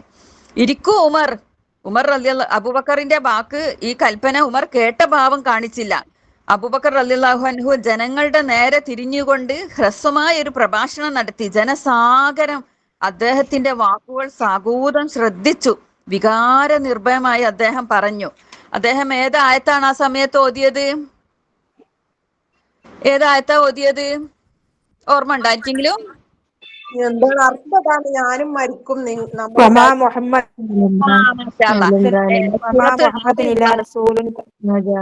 സൂറത്ത് ആലു ഇമ്രാന് 144-ാമത്തെ ആയത്ത് അല്ലെ? ആരെങ്കിലും അള്ളാഹുവിനെയാണ് ആരാധിച്ചതെങ്കിൽ അവൻ എന്നെന്നും ജീവിച്ചിരിക്കുന്നവനാണ്, മരണമില്ലാത്തവനാണ്. അല്ലെ, മുഹമ്മദിനെ ആണ് ആരെങ്കിലും ആരാധിച്ചതെങ്കിൽ തീർച്ചയായും പ്രവാചകന്മാരൊക്കെ കാലഗതി പ്രാപിക്കും. അല്ലെ, അദ്ദേഹത്തിന് മുമ്പും ദൂതന്മാർ കഴിഞ്ഞുപോയിട്ടുണ്ട്. അദ്ദേഹം മരണപ്പെടുകയോ കൊല്ലപ്പെടുകയോ ചെയ്തെങ്കിൽ നിങ്ങൾ പിന്നോട്ട് തിരിച്ചു പോവുകയോ? ആരെങ്കിലും പിന്തിരിയുന്ന പക്ഷം അള്ളാഹുവിനൊരു ദ്രോഹവും അത് വരുത്തില്ല. നന്ദി കാണിക്കുന്നവർക്ക് അള്ളാഹു ഉത്തമ പ്രതിഫലം നൽകും. അപ്പൊ നോക്കൂ, അത് ഏത് സമയത്ത് ഇറങ്ങിയ ആയത്താണ്? പ്രവാചകന് വധിക്കപ്പെട്ടു എന്ന് കപടവിശ്വാസികൾ പറഞ്ഞു വരുത്തിയ ഒരു സന്ദർഭമായിരുന്നു അത് കേട്ടപ്പോ കുറെ ആളുകളൊക്കെ യുദ്ധത്തിൽ നിന്ന് പിന്തിരിഞ്ഞു ഓടാൻ തുടങ്ങി. ആ സമയത്ത് മുഅ്മിനീങ്ങളായ ആളുകൾ അവിടെ തന്നെ ഉറച്ചു നിന്ന് പോരാടി. മുഹമ്മദ് മരണപ്പെട്ടാലും ഞങ്ങൾ യുദ്ധം പൂർത്തിയാക്കണം എന്നുള്ള നിയത്തോടെ. ആ സമയത്താണ് അള്ളാഹു ഈ ആയത്ത് അവതരിപ്പിക്കുന്നത്. കാരണം മുഹമ്മദ് മരണപ്പെട്ടാലും അല്ലെ, അള്ളാഹു എന്നെന്നും ജീവിച്ചിരിക്കുന്നവനാണ്, മരണമില്ലാത്തവനാണ്. ആ ആയത്ത് ആ സമയത്ത് അവതരിച്ചാണ്. കാരണം പ്രവാചകന് മരണത്തിന് ശേഷം പിന്നെ ആയത്ത് ഇറങ്ങോ? ഇല്ലല്ലോ. ആയത്ത് ഇറങ്ങിയാൽ പിന്നെ അത് ഖുർആന് കൈകടത്തൽ വന്നല്ല അതിന്റെ അർത്ഥം. അല്ലെ, പ്രവാചകന്റെ വഫാത്തിന് ശേഷം ഇനി വഹി ഇറങ്ങാനില്ല. അപ്പൊ മരിച്ച വിവരം ആയത്ത് ഇറങ്ങൂലല്ലോ. അപ്പൊ മരണത്തിന് മുമ്പ് ഇറങ്ങിയ ആയത്താണിത്. അപ്പൊ ഉമർ റളിയല്ലാഹു അൻഹു പറയാണ്, ഈ ആയത്ത് ഞാൻ കേട്ടപ്പോൾ എനിക്കിത് അള്ളാഹുവാണ് സത്യം, അബൂബക്കർ ഓതുന്നതിന് മുമ്പ് ഈ ആയത്ത് കേട്ടിട്ടില്ലാത്ത പോലെ എനിക്ക് അനുഭവപ്പെട്ടു. റസൂൽ സല്ലല്ലാഹു അലൈഹി വസല്ലമ വിട പറഞ്ഞു എന്ന സത്യം ഞാൻ തിരിച്ചറിഞ്ഞു. എന്റെ കാലുകൾക്ക് ബലം നഷ്ടപ്പെട്ടു, ഞാൻ നിലത്ത് ഇരുന്നു പോയി. അങ്ങനെ ആളുകൾ ഒറ്റയായും കൂട്ടമായും തിരുദേഹം അവസാനമായി ഒരു നോക്ക് കാണാൻ ഒഴുകിയെത്തി. എങ്ങും ദുഃഖമയം, നിറഞ്ഞ കണ്ണുകൾ, വിങ്ങിപ്പൊട്ടുന്നവർ, തേങ്ങലെടുക്കാൻ പാടുപെടുന്നവർ, അല്ലെ? അങ്ങനെ പ്രവാചകനെ സ്നേഹിച്ച സ്വഹാബത്ത് അവർ. അതുപോലെ ബിലാൽ റളിയല്ലാഹു അൻഹു, അദ്ദേഹത്തിന് അവിടെ നിൽക്കാനുള്ള ശക്തിയില്ല. അദ്ദേഹം അവിടുന്ന് നാട് വിടുകയാണ് ഉണ്ടായത്. അങ്ങനെ 1-2 വർഷം കഴിഞ്ഞ് ബിലാല് പോകുമ്പോ തന്നെ അബൂബക്കർ റളിയല്ലാഹു അൻഹു പറയും, നിങ്ങൾ പോവരുത്, ഇവിടുന്ന് പോവരുത് എന്ന് പറഞ്ഞിട്ട് ബിലാലിന് തീരെ നിൽക്കാൻ കഴിയാത്തത് കൊണ്ടാണ് ബിലാല് അവിടുന്ന് പോകുന്നത്. അന്നേരം വീണ്ടും വീണ്ടും അബൂബക്കർ കൽപ്പിച്ച പറയും, എന്നെ നിങ്ങൾ അടിമയായിട്ട് മോചിപ്പിച്ചതാണല്ലേ, അടിമ ആയിട്ട് കണ്ട് മോചിപ്പിച്ചതാണ്. അപ്പൊ ആ മോചിപ്പിച്ചത് കൊണ്ട് നിങ്ങൾ കൽപ്പിച്ച ആ ഒരു അനുഭവമാണ് എനിക്ക് ഉണ്ടാവുക എന്ന് പറഞ്ഞപ്പോ സിദ്ദീഖ് റളിയല്ലാഹു അൻഹു അദ്ദേഹത്തെ വിട്ടു. എന്നാ പിന്നെ നിങ്ങൾ പൊയ്ക്കോളൂ എന്ന് പറഞ്ഞു. അങ്ങനെ ബിലാല് നാട് വിടുകയുണ്ടായത്. പിന്നീട് 1-2 വർഷത്തിന് ശേഷം ബിലാല് മദീനത്തെത്തി. ബിലാലിനെ ബാങ്ക് കൊടുക്കാൻ വേണ്ടി നിർബന്ധിച്ചു. അങ്ങനെ ബിലാൽ റളിയല്ലാഹു അൻഹു മിമ്പറിൽ കയറി ബാങ്ക് കൊടുക്കാൻ ആരംഭിച്ചപ്പോൾ ജനങ്ങൾക്ക് ഭയങ്കര ആ ഒരു അള്ളാഹുവിന്റെ റസൂലിന്റെ കാലത്ത് കേട്ട ആ ബാങ്ക് വിളി അല്ലാതെ ജനങ്ങൾക്ക് ഭയങ്കര ആവശ്യം. എല്ലാവരും ഓടിക്കൂടി ആ സമയത്ത് അവിടെ തിന്നത്തെ പോലെ മയക്കൊന്നുമില്ലല്ലോ. ഇതേപോലെ തുറന്നിട്ട വീടുകൾ പൂട്ടാൻ സ്ത്രീകൾക്ക് സമയമില്ല, കച്ചവട സ്ഥാപനങ്ങൾ പൂട്ടാൻ ആളുകൾക്ക് സമയമില്ല. എല്ലാവരും ഒഴുകിയെത്തി ബാങ്ക് കേൾക്കാൻ വേണ്ടിയിട്ട് ബിലാലിന്റെ ആ മധുരമായ ശബ്ദം. അങ്ങനെ എല്ലാവരും ബാങ്ക് കേൾക്കാൻ വേണ്ടിയിട്ട് ഭയങ്കരം ആ ഒരു ആഗ്രഹത്തിൽ നിൽക്കാണ്. അല്ലാഹു അക്ബർ, അല്ലാഹു അക്ബർ, അഷ്ഹദു അല്ലാ ഇലാഹ ഇല്ലല്ലാഹ് വ അഷ്ഹദു അന്ന മുഹമ്മദർ റസൂലുള്ളാഹ് എന്ന് പറയുമ്പോഴേക്ക് ബിലാൽ വിങ്ങിപ്പൊട്ടി. അത് കേട്ടവരൊക്കെയും വിങ്ങിപ്പൊട്ടി. ബിലാൽ റളിയല്ലാഹു അൻഹു അവിടെ മരിച്ചു വീഴുകയാണ് ഉണ്ടായത്, അല്ലെ? സുബ്ഹാനല്ലാഹ്. അപ്പൊ അത്രമാത്രം ദുഃഖം കളം കെട്ടി നിന്ന അന്തരീക്ഷങ്ങള്, റസൂലിനെ സ്നേഹിച്ച സ്വഹാബിമാര്, അല്ലെ? റസൂലിന്റെ ജീവിതം രക്ഷപ്പെടുത്താൻ വേണ്ടി ചുറ്റും കോട്ട പോലെ സംരക്ഷിച്ച് അമ്പും അതുപോലെ തന്നെ വേദനയേറിയ യുദ്ധത്തിലില്ല അതൊക്കെ ഏറ്റുവാങ്ങിയവർ. അപ്പോൾ അവരൊക്കെ എത്രയും റസൂലിനെ സ്നേഹിച്ചിട്ട് അവരിങ്ങനെ ഒരു ജന്മദിനം കൊണ്ടാടിയിട്ടില്ല. അപ്പൊ നമ്മൾ ഇല്ലേ, നമ്മുടെ സഹോദരങ്ങൾക്ക് നമ്മൾ ഈ ഒരു കാര്യം നമ്മൾ പറഞ്ഞു കൊടുക്കുക. അള്ളാഹു അവർക്ക് ഹിദായത്ത് നൽകുമാറാവട്ടെ. അപ്പൊ നമ്മൾ നോക്കി ഈ റസൂലിന്റെ ആ ഖുർആന്, റസൂലിന്റെ വഫാത്തിന് ശേഷം ഖുർആന് പിന്നെ ജനങ്ങളിലേക്ക് എത്തിക്കാൻ. കാരണം കുറെ ജനഹൃദയങ്ങളിൽ, അത് ഹാഫിലീങ്ങളുടെ ഹൃദയങ്ങളിലാണ് അതുള്ളത്. അത് അവർക്ക് യമൻ യുദ്ധത്തിൽ കുറെ ഹാഫിലീങ്ങളൊക്കെ മരണപ്പെട്ടപ്പോ ഉമർ റളിയല്ലാഹു അൻഹുവിനൊരു പിന്നെ തീരുമാനമുണ്ടായി. ഉമർ റളിയല്ലാഹു അൻഹു പറയാണ്, ഈ ഖുർആൻ നമുക്ക് പകർത്തി എഴുതണം. കാരണം അത് ഇനി അന്ത്യനാൾ വരെ നിലനിൽക്കേണ്ടതാണ്, ജനങ്ങൾക്ക് എത്തിക്കണമല്ലോ. അപ്പോൾ അവര് ഭയപ്പെട്ടു. എന്താ അവര് ഭയപ്പെടാൻ കാരണം? സിദ്ദീഖ് റളിയല്ലാഹു അൻഹുവിനൊക്കെ വല്ലാത്ത ഭയം. എന്താണ് അവര് ഭയപ്പെടാൻ കാരണം? ഹഫ്ലീങ്ങൾ ഇല്ലാതായ പിന്നെ അവിടെ ഖുർആൻ ഇല്ലാതായല്ലോ. അപ്പൊ ഖുർആൻ എഴുതുവാൻ ഭയപ്പെട്ടത് എന്താ? റസൂല് ചെയ്യാത്ത ഒന്നും അവര് ചെയ്യില്ല. അപ്പൊ റസൂൽ ഒരു കാര്യമില്ല ഇപ്പൊ നമ്മൾ ചെയ്യാൻ പോണ. അപ്പൊ അവർക്ക് അത് ഭയങ്കര പേടിയായി. ഞങ്ങൾ അത് എങ്ങനെ ചെയ്യും, റസൂല് ചെയ്യാത്തൊരു കാര്യമില്ലെന്ന്. പക്ഷെ ഉമർ റളിയല്ലാഹു അൻഹു പറഞ്ഞ ഒരു കാര്യം ഖുർആൻ സത്യപ്പെടുത്തിയിട്ടുണ്ട്. ഒരു പിന്നെ തടവിലായ ഒരാളെ ഉമർ റളിയല്ലാഹു അൻഹു കൊല്ലണം എന്ന് പറഞ്ഞു റസൂലിന്റെ മരണത്തിന് മുമ്പ്. റസൂലും അബൂബക്കറും അത് വേണ്ടെന്ന് വിചാരിച്ചിട്ട് അദ്ദേഹത്തെ വിട്ടപ്പോ ഖുർആനിൽ ആയത്ത് അവതരിച്ചു. വിട്ടപ്പോ കൂടുതൽ കുഴപ്പങ്ങളാണ് ഉണ്ടാവുക, അയാളെ കൊല്ലേണ്ടിയിരുന്നു എന്ന്. അപ്പൊ നോക്കൂ, ഉമർ റളിയല്ലാഹു അൻഹുവിന്റെ വാക്കിനെ ശരി വെച്ചുകൊണ്ട് ഖുർആനിൽ ആയത്ത് അവതരിപ്പിച്ചു. അതേപോലെ തന്നെ പിന്നെ തൗറാത്തിലും ഉമറിനെ പറ്റിയിട്ട് പറഞ്ഞിട്ടുണ്ട് എന്ന് പറഞ്ഞപ്പോ ഉമറിന് ഭയങ്കര അത്ഭുതം. എന്താണ്, എന്റെ പേര് പറഞ്ഞിട്ടില്ല, പക്ഷെ ഉമറിന്റെ സ്വഭാവങ്ങൾ തൗറാത്തിൽ പറഞ്ഞത് കാണാം എന്ന് പറഞ്ഞിട്ട് അങ്ങനെ ഉമറിൻ്റെതായ ആ ഒരു സ്വഭാവ ഗുണങ്ങൾ, അല്ലെ? അപ്പോൾ പിന്നെ അങ്ങനെ അവരൊക്കെ അംഗീകരിച്ചു. ഖുർആൻ പകർത്താൻ വേണ്ടിയിട്ട് അവർ തയ്യാറായി. അങ്ങനെ അത് ഭയങ്കരം ശക്തമായ അല്ലെ സുരക്ഷയാണ്. കാരണം നിങ്ങൾ ആലോചിച്ച് നോക്കി, എല്ലാ ഹാഫിലീങ്ങളെയും വിളിച്ചു വരുത്തി. കാരണം ഇത് അള്ളാഹുവിന്റെ വചനം അല്ലെ, ദിവ്യവചനമാണ്, ലോകാവസാനം വരെ നിലനിൽക്കേണ്ട വചനമാണ്. ഇതിലൊരു തെറ്റും വരാൻ പാടില്ല. അപ്പൊ എല്ലാ ഹാഫിലീങ്ങളെയും വിളിച്ചു വരുത്തി. എന്നിട്ട് അതിന് നേതൃത്വം നൽകുന്നത് ആരാണ്? സെയ്ദ് ഇബ്നു സാബിത്ത് റളിയല്ലാഹു അൻഹു അല്ലെ. അദ്ദേഹം എന്ന് പറഞ്ഞാല് 13 വയസ്സിൽ അദ്ദേഹം യുദ്ധത്തിൽ പങ്കെടുത്തിട്ട് ഷഹീദാവാൻ വേണ്ടി റസൂലിന്റെ അടുക്കലേക്ക് വരാണ്. അങ്ങനെ റസൂല് പറയാണ്, പിന്നെ റസൂൽ അദ്ദേഹത്തെ ഒന്ന് നോക്കി, ഇത്രയും ചെറിയ പ്രായത്തിൽ നിന്നെ യുദ്ധത്തിൽ എടുക്കാനാവില്ല എന്ന് പറഞ്ഞിട്ട് റസൂല് തിരിച്ചയച്ച്. അദ്ദേഹം കണ്ണീർ വാർത്ത്, അദ്ദേഹത്തിന്റെ ഉമ്മയും വാപ്പയില്ല കുട്ടിക്ക്. അങ്ങനെ ആ കുട്ടിയെ വിചാരിച്ച് സ്വർഗം കിട്ടാനല്ലേ ഞാൻ ഇങ്ങനെ മോഹിച്ചത്, സ്വർഗം കിട്ടാൻ എനിക്ക് ഖുർആൻ പഠിക്കണം, എനിക്ക് പിന്നെ വലിയ പണ്ഡിതരാവണം എന്ന് ആഗ്രഹിച്ചുകൊണ്ട്. കാരണം കുട്ടിക്ക് എഴുത്തും വായനയും അറിയാം. 13 വയസ്സുള്ള കുട്ടിയാണ്, എഴുത്തും വായനയും അറിയാം, ഖുർആനിലെ സൂറത്തുകൾ ഒരുപാട് നന്നായി അറിയാം, അതിന്റെ വിവരണം പിന്നെ അതേപോലെ തന്നെ ഭയങ്കര ഒരു അറിവുള്ള ഒരു കുട്ടി. അങ്ങനെ ഉമ്മനോട് ഈ തീരുമാനം പറഞ്ഞപ്പോൾ ഉമ്മക്ക് സമ്മതമായി. അങ്ങനെ റസൂലിന്റെ അടുക്കലേക്ക് കുട്ടിയെ കൊണ്ടുപോയി. അദ്ദേഹത്തിന്റെ പിന്നെ മൂത്താപ്പയും എളാപ്പയും ഒക്കെ ആയിട്ട് റസൂലിന്റെ അടുത്തേക്ക് എത്തി. എന്നിട്ട് അവരുടെ ആഗ്രഹം റസൂലിനെ അറിയിച്ചു. നിങ്ങൾ ഈ പിന്നെ കുട്ടീനെ ഒന്ന് പരിശോധിച്ച് നോക്കൂ എന്ന് പറഞ്ഞു. കുട്ടിക്ക് എഴുത്തും വായനയും നന്നായി അറിയാം, ഇന്ന സൂറത്തുകളൊക്കെ അറിയാം. അപ്പൊ എഴുത്തും വായനയും അറിയാന്ന് പറഞ്ഞാൽ അന്നത്തെ കാലത്ത് ഭയങ്കര ഒരു കഴിവാണ്. കാരണം കുറെ എഴുത്തും വായന അറിയാത്ത ആളുകളുണ്ട്. റസൂലിനെ എഴുത്തും വായന അറിയാത്ത എന്താന്ന് വെച്ചാൽ അതൊരു അമാനുഷിക ഗ്രന്ഥമാണ് എന്ന് അള്ളാഹുവിനെ സ്ഥാപിക്കാൻ അല്ലെ, അത് അള്ളാഹുവിന്റെ ഒരു പിന്നെ തീരുമാനമാണത്. അങ്ങനെ ഈ കുട്ടിയെ കൊണ്ട് റസൂല് ഖുർആന്റെ പിന്നെ സൂറത്തുകൾ പാരായണം ചെയ്യിച്ചപ്പോ കുട്ടി വിചാരിച്ചതിനേക്കാളും മികച്ച പ്രകടനമാണ് കുട്ടി കാഴ്ചവെച്ചത്. ഖുർആൻ നന്നായി പാരായണം ചെയ്യുന്നു, അതിന്റെ അർത്ഥവും വിശദീകരണമൊക്കെ ഉഷാറായിട്ട് കുട്ടി പറയുന്നു. റസൂലിന് വലിയ സന്തോഷം. അങ്ങനെ റസൂല് തന്റെ ശിഷ്യനാക്കി കുട്ടിയെ.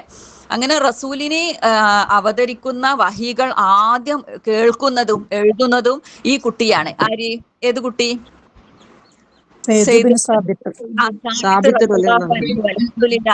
കുട്ടിക്കാണ് ആ ഭാഗ്യം ലഭിച്ചത്. അങ്ങനെ ആ കുട്ടി റസൂലിന്റെ ദ്വിഭാഷയായി. കാരണം ജൂതന്മാരൊക്കെ റസൂലിനെ പറ്റിക്കാൻ വേണ്ടിയിട്ട് പലതും അവരുടെ ഭാഷയിൽ പറയുക എഴുതുകയൊക്കെ ചെയ്യുമ്പോൾ റസൂലിനൊന്നും ചെയ്യാൻ കഴിയില്ല. അപ്പോൾ ആ പിന്നെ സുരിയാനി ഭാഷ പഠിക്കാൻ റസൂൽ ആവശ്യപ്പെട്ടു. അങ്ങനെ ആ കുട്ടി വെറും 2 ആഴ്ച കൊണ്ട് സുരിയാനി ഭാഷ പഠിച്ചു.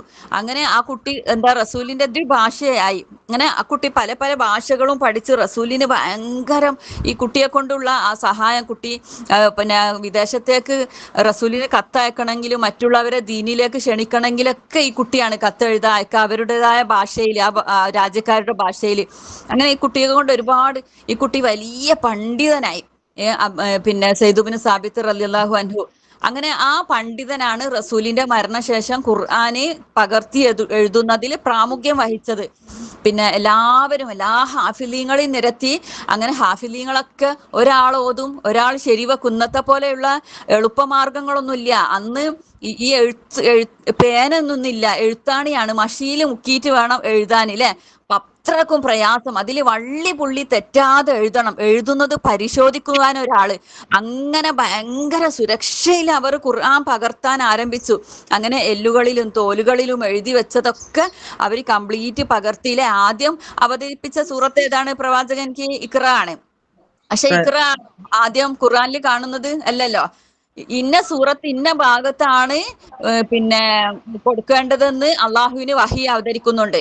പക്ഷെ അങ്ങനെ ഒരു സൂറത്ത്, അങ്ങനെ ഒരു വചനം ഖുർആനിൽ കാണാൻ പറ്റും? നമുക്ക് ഇന്ന സൂറത്ത് ഇന്ന സ്ഥലത്താണെന്ന് കൊടുക്കേണ്ടതെന്ന് ഒരു വചനം നമുക്ക് കാണാൻ പറ്റുമോ? ഇല്ലല്ലോ. അപ്പൊ റസൂൽ ഖുർആൻ അല്ലാതെയും വഹി അവതരിക്കുന്നുണ്ട് അല്ലെ. അതിന്റെ തെളിവും കൂടിയാണത്. റസൂലിന് ഖുർആൻ അല്ലാതെയും വഹി അവതരിക്കുന്നുണ്ട്. അതാണ് സൂറത്ത് ജുമുഅയിൽ 2-ാമത്തെ ആയത്തിൽ അള്ളാഹ് പറയുന്നത്, ഹുവല്ലദീ ബഅസഫിൽ ഉമ്മിയീന റസൂലൻ മിൻഹും യത്ലു അലൈഹിം ആയാതിഹി വയുസക്കീഹിം വയുഅല്ലിമുഹുൽ കിതാബ വൽ ഹിക്മത അല്ലെ. കിതാബും ഹിക്മത്തും റസൂലിന് എന്തൊക്കെയാണ് അവതരിച്ചത്? വേദഗ്രന്ഥവും തത്വജ്ഞാനവും അവതരിച്ചിട്ടുണ്ട് അല്ലെ. ഖുർആൻ മാത്രമല്ല, റസൂലിന് ഖുർആൻ അല്ലാതെയും വഹി അവതരിച്ചതിന്റെ പിന്നെ സൂചനകൾ, അതിന്റെ എന്താണ് അടയാളങ്ങളാണ് ഇതൊക്കെയും അല്ലെ. റസൂലിന് ഇന്ന സൂറത്ത് ഇന്ന ഭാഗത്ത്, റസൂലിന്റെ ഇഷ്ടത്തിന് റസൂൽ അങ്ങനെ വെക്കോ സൂറത്തുകള്?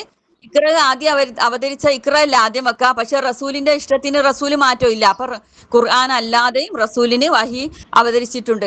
അങ്ങനെ പല പല സംഭവങ്ങളിൽ നിന്നും ഖുർആൻ തന്നെ അതിന് സാക്ഷിയാണ്. ഖുർആൻ അല്ലാതെയും പ്രവാചകന് വഹി അവതരിച്ചിട്ടുണ്ട് എന്നതിൽ. നമസ്കാരം എങ്ങനെ നമസ്കരിക്കണം എന്ന് ഖുർആനിലില്ല, ഹദീസിലാണുള്ളത്. അതൊക്കെ അപ്പൊ റസൂല് നമുക്ക് ജീവിച്ച് മാതൃക കാണിച്ചു തന്നതാണ് ഹദീസ്. അപ്പൊ ഈ ഖുർആനും ഹദീസും നമ്മൾ എടുത്തെങ്കിലേ ഒരു മുസ്ലിം ആവുകയുള്ളൂ. ഖുർആൻ മാത്രം മതി എന്ന് ചേകന്നൂര് പറഞ്ഞതുപോലെ പറഞ്ഞാൽ നമ്മളൊരു വിശ്വാസി ആവോ? ഇല്ല അല്ലെ? അള്ളാഹു അക്ബർ എന്ന് എവിടുന്ന് കിട്ടി? നമസ്കരിക്കുമ്പോ കൈകെട്ടാന് അത് ഹദീസിലാണുള്ളത്. എങ്ങനെ വുളു ചെയ്യണം? ഇതെല്ലാം ഹദീസിലാണുള്ളത്. അപ്പൊ ഖുർആനിനെ കംപ്ലീറ്റ് വിശദീകരിച്ചത് ഹദീസിലാണ്. റസൂലുള്ളാന്റെ ജീവിതമാണ്. അപ്പൊ ഖുർആൻ മാത്രം മതി എന്ന് പറഞ്ഞാൽ ഖുർആൻ കൊണ്ട് ജീവിക്കാൻ ഒരു വിശ്വാസിക്ക് കഴിയില്ല. ഖുർആനും ഹദീസും അല്ലെ, വിശുദ്ധ ഖുർആനും തിരുസുന്നത്തും, മറ്റേ സുന്നത്തല്ല തിരുസുന്നത്ത് എന്ന ഹദീസ്, അതാണ് പിന്നെ ഒരു മുസ്ലിമിന്റെ വഴികാട്ടി. അപ്പോൾ അത് നമുക്ക് ആ ഒരു പ്രകാശപൂർണമായ രണ്ടെണ്ണം വിട്ടേച്ചുകൊണ്ടാണ് റസൂലുള്ള നമ്മിൽ നിന്ന് വിട പറഞ്ഞത് അല്ലെ.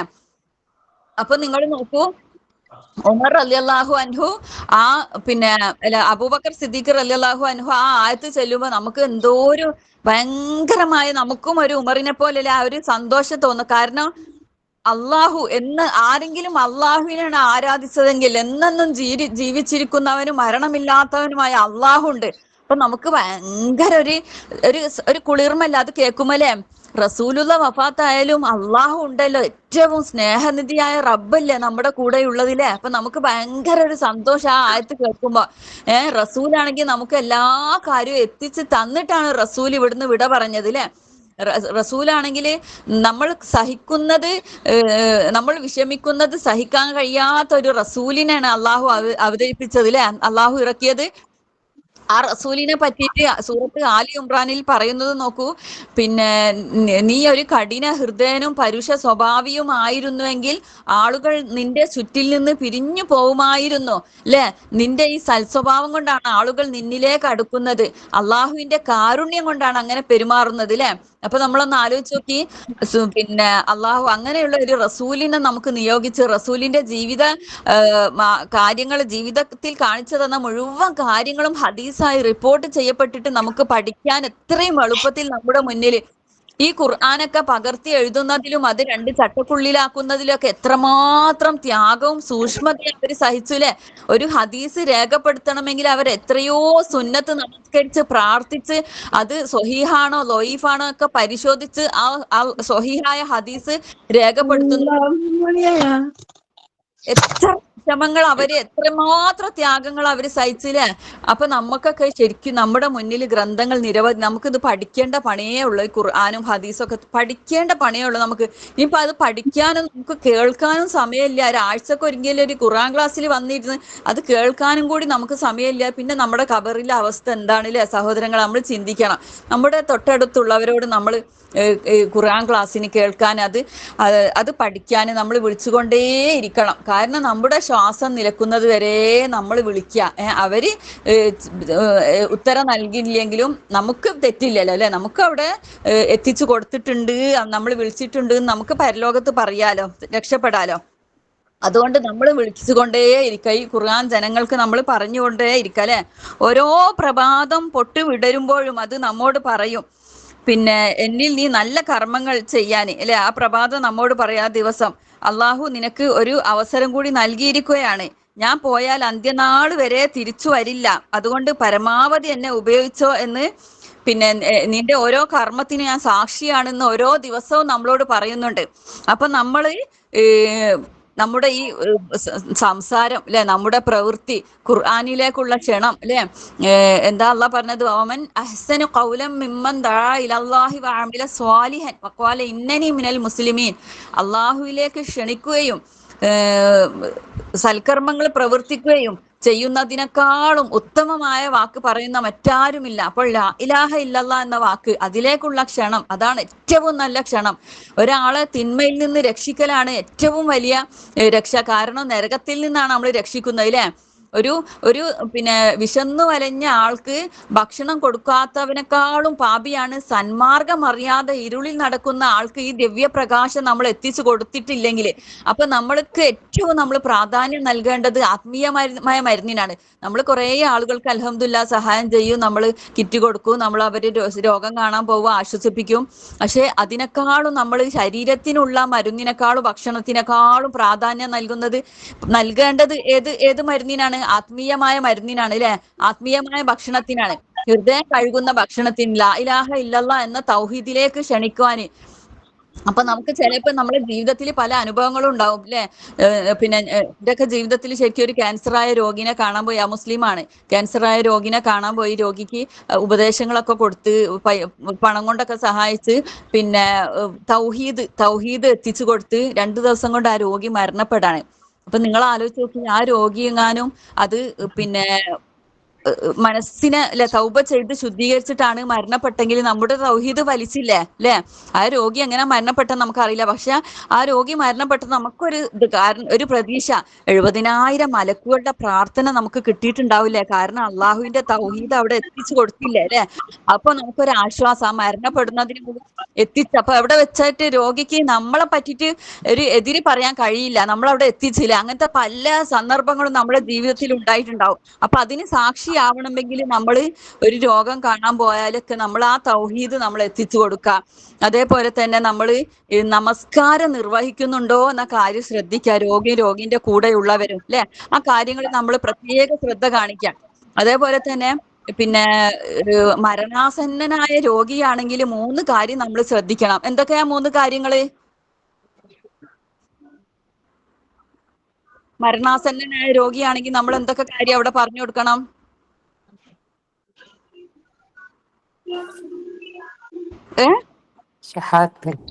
അള്ളാഹുവിനെ കുറിച്ചുള്ള ഓർമ്മ, നമ്മൾ തൗബ ചെല്ലിപ്പിക്കണം. കാരണം ആ രോഗി എങ്ങാനും ഷിർക്കിന്നൊക്കെ മോചനം നേടി തൗബ ചെയ്താല് രക്ഷപ്പെട്ടില്ലേ? അതേപോലെ തന്നെ അദ്ദേഹത്തിന്റെ സ്വത്ത് സമ്പത്ത് കാര്യങ്ങളൊക്കെ എങ്ങനെ പിന്നെ ഇനി ചെയ്യണം എന്നുള്ള വസിയ്യത്ത്, എന്തൊക്കെ ആർക്കൊക്കെ കൊടുക്കണം എന്നുള്ള വസിയ്യത്തും നമ്മൾ വാങ്ങണം, തൗബ ചെല്ലിപ്പിക്കണം. അതേപോലെ തന്നെ രോഗിനെ കൊണ്ട് പഠിക്കണം. എന്തൊക്കെ രോഗി കുറ്റം പറഞ്ഞു പോയതൊക്കെ. അപ്പൊ നമ്മൾ വിചാരിക്കും അത് മരിക്കാനായി രോഗി എന്നൊക്കെ നമുക്ക് ആ രോഗി ഇപ്പൊ എന്താ തോന്നാന്ന്.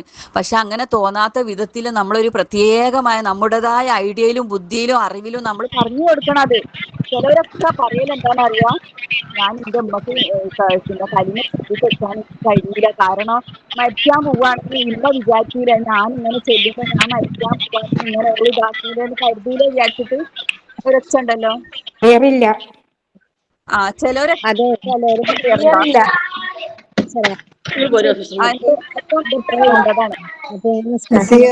ഡിസ്റ്റർബൻസ് ഭയങ്കരമായിട്ട്.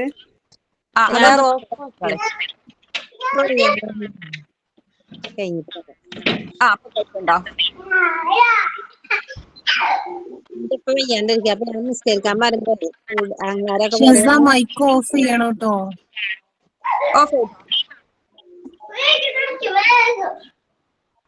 മൈക്ക് ഓൺ ആയിട്ടൊന്നും കേൾക്കുന്നില്ല. മൈക്ക് ഓൺ ആണ്.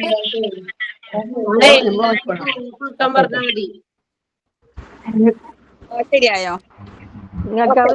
ചെയ്യാൻ പറ്റില്ല, ടീച്ചർമാർ ചെയ്യാൻ പറ്റുമല്ലോ, ടീച്ചർമാർ ചെയ്യാൻ പറ്റും. എനിക്ക് ചെയ്യാൻ അറിയില്ല. ശരിയായോ? ഓക്കെ, റെഡി അല്ലേ? റെഡി. അപ്പോ ചിലരൊക്കെ പറയൂ ഞാൻ ലാ ഇലാഹ ഇല്ലല്ലാഹ് ചൊല്ലി കൊടുക്കണം എന്നുണ്ടായിരുന്നു, പക്ഷെ ഉമ്മക്ക് തോന്നൂലേ ഞാൻ മരിക്കുകയാണ്, ഇവളിങ്ങനെ ഞാൻ മരിക്കാൻ പോണ മാതിരിയാണല്ലോ ഇപ്പൊ ഇവളെ ചെല്ലലൊക്കെ കണ്ടാലിന്ന് അങ്ങനെ തോന്നൂലേന്ന് പേടിച്ചിട്ട് ചെലോല് ചെല്ലൂല. അതൊന്നും പേടിക്കേണ്ട, നമുക്ക് സ്നേഹത്തിൽ പറഞ്ഞു കൊടുക്കാം.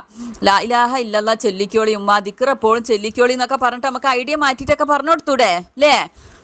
അപ്പൊ നമ്മൾ അതങ്ങനെ പറഞ്ഞു കൊടുക്കണം. അപ്പൊ നമ്മൾ അള്ളാന്റെ റസൂല് പഠിപ്പിച്ചതാണ് നമ്മള് മരണാസന്നനായ രോഗിയെ കൊണ്ട് നമ്മൾ തൗബ ചെല്ലിക്കണം. അതേപോലെ തന്നെ പൊരുത്തപ്പെടിക്കണം, സ്വത്തുക്കൾ വസീയത്ത് ചെയ്യിപ്പിക്കണം. അതേപോലെ തന്നെ ആ രോഗി മരിച്ചാൽ എന്തൊക്കെ ചെയ്യണം എന്നുള്ള വസീയത്ത് രോഗിക്ക് ഉണ്ടാവല്ലോ പലതും, അത് രോഗിനെ കൊണ്ട് പറയിപ്പിക്കണം. അതൊക്കെ നമ്മൾ ശ്രദ്ധിക്കണം. അപ്പൊ മരണാസന്നനായ രോഗിയാണെങ്കിൽ ഇപ്പൊ ഞാനൊക്കെ ഒരു രോഗിക്ക് ചൊല്ലി കൊടുത്തിട്ടുണ്ട്, ഒരു മുസ്ലിമിന്.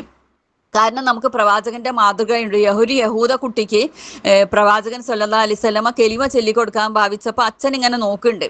അപ്പൊ കുട്ടി ഇങ്ങനെ അച്ഛന്റെ മുഖത്തേക്ക് നോക്കി. കുട്ടി മരണാസന്നനായി കിടക്കാണ്. അച്ഛനെ നോക്കിയപ്പോ അച്ഛൻ തലയാട്ടി ചൊല്ലിക്കോന്ന്.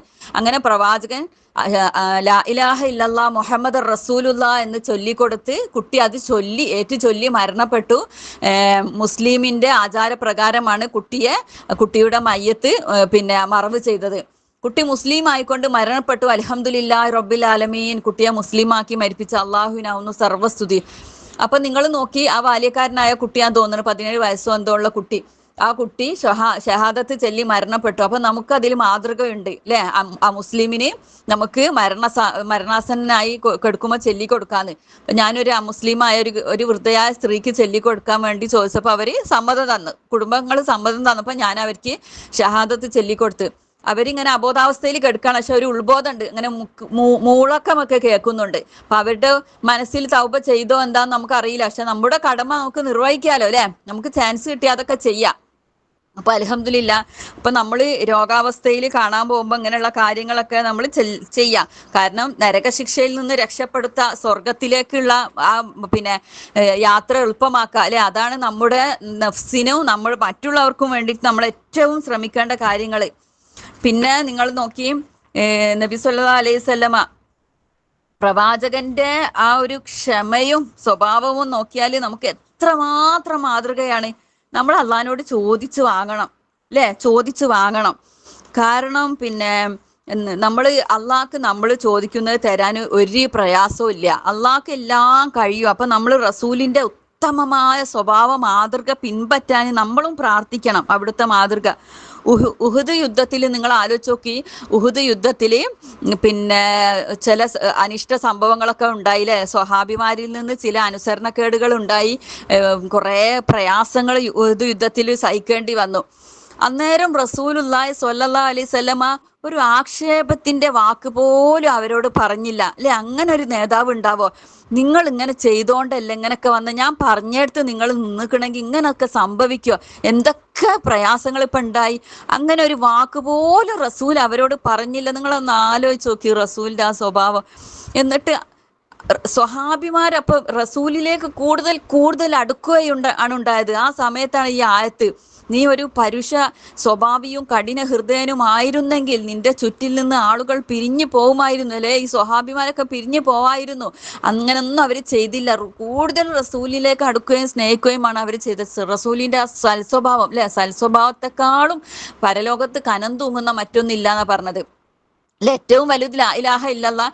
അതേപോലെ സൽസ്വഭാവവും അത്രമാത്രം ഒരു പ്രാധാന്യമുള്ള കാര്യമാണ്.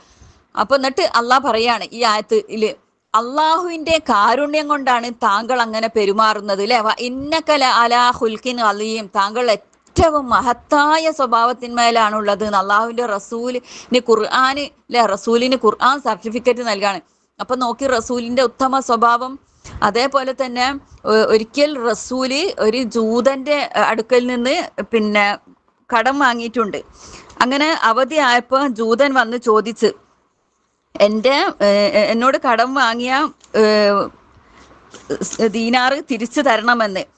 കടബാധ്യത ജൂതൻ തിരിച്ചു ചോദിച്ചപ്പോൾ എൻ്റെ കയ്യിൽ ഇപ്പോൾ ഇല്ല എന്ന് പറഞ്ഞ അള്ളാഹുവിന്റെ റസൂല്. ആ സമയത്ത് ജൂതൻക്ക് ദേഷ്യം വന്നു. ജൂതൻ പറഞ്ഞു, ഞാൻ നിന്നെ വിടില്ല എന്ന് പറഞ്ഞപ്പോ റസൂൽ, ഞാൻ നിന്നെ പിടിച്ചു വെക്കും, ഞാൻ എൻ്റെ തടങ്കലിലായിരിക്കും നീ എന്ന ആ ഒരു മട്ടില് ജൂതൻ പിടിച്ചു വെച്ച് റസൂലിനെ. അങ്ങനെ റസൂല് പറഞ്ഞു, ആയിക്കോട്ടെ, ഞാൻ നിന്റെ കൂടെ തന്നെ ഇരിക്കാമെന്ന് പറഞ്ഞു. അങ്ങനെ നബി സല്ലല്ലാഹു അലൈഹി വസല്ലമ ളുഹർ, അസർ, മഗ്രിബ്, ഇശാ ഇതൊക്കെ അവിടെ തന്നെ നമസ്കരിച്ചു. റസൂലിന് പള്ളിയിൽ പോവാൻ പോലും പറ്റില്ല. ജൂതന്റേതായ ഒരു തടവറയിലായിപ്പോയി. റസൂലിന് ഈ നമസ്കാരങ്ങളൊക്കെ പള്ളിയിൽ പോകാതെ അവിടെ തന്നെ വെച്ച് നമസ്കരിക്കേണ്ടതെന്ന്. അങ്ങനെ സ്വഹാബിമാരൊക്കെ ഈ വിവരം അറിഞ്ഞ് അവിടെ എത്തി. ഉമറെങ്ങാനും അറിഞ്ഞാല് ആ ജൂതന്റെ തല എവിടെയാന്ന് പോയത് ഉമറിങ്ങനെ പിടുത്തണ്ടാവില്ല അല്ലെ? അത്ര ദേഷ്യാണ് റസൂലിനെ ആരെങ്കിലും എന്തെങ്കിലും ചെയ്താൽ. റസൂലിനോടുള്ള ഹുബ്ബാണ് അവർക്ക്. അങ്ങനെ റസൂല് കാണാതെ അവരിങ്ങനെ പേടിപ്പിക്കുന്നുണ്ട് ജൂതനെ. വാള് കാട്ടിയിട്ടൊക്കെ നിന്നെ കൊലപ്പെടുത്തു എന്നൊക്കെ പറഞ്ഞിട്ട് ചുറ്റും നിന്നിട്ട് അവരിങ്ങനെ ജൂതനെ അല്ലാണ്ട് പേടിപ്പിക്കുന്നുണ്ട്. അന്നേരം അള്ളാന്റെ റസൂൽ ഇങ്ങനെ ഏകദേശം ഇങ്ങനെ കണ്ട് മനസ്സിലാക്കി ഇവർ ചെയ്യുന്ന പ്രവൃത്തി സ്വഹാബിമാര്. അപ്പൊ റസൂല് പറയാണ്, നിങ്ങൾ എന്താണ് ഇദ്ദേഹത്തെ കൊണ്ട് കാണിക്കുന്നത് എന്ന്. കാരണം പിന്നെ ഇയാള് ഞാനുമായി കരാറിലാണ്. ആ സമയത്ത് കരാറിലായ സമയത്ത് പിന്നെ എന്റെ റബ്ബ് അയാളെ ഉപദ്രവിക്കുന്നത് തടഞ്ഞിരിക്കുകയാണ് എന്ന്.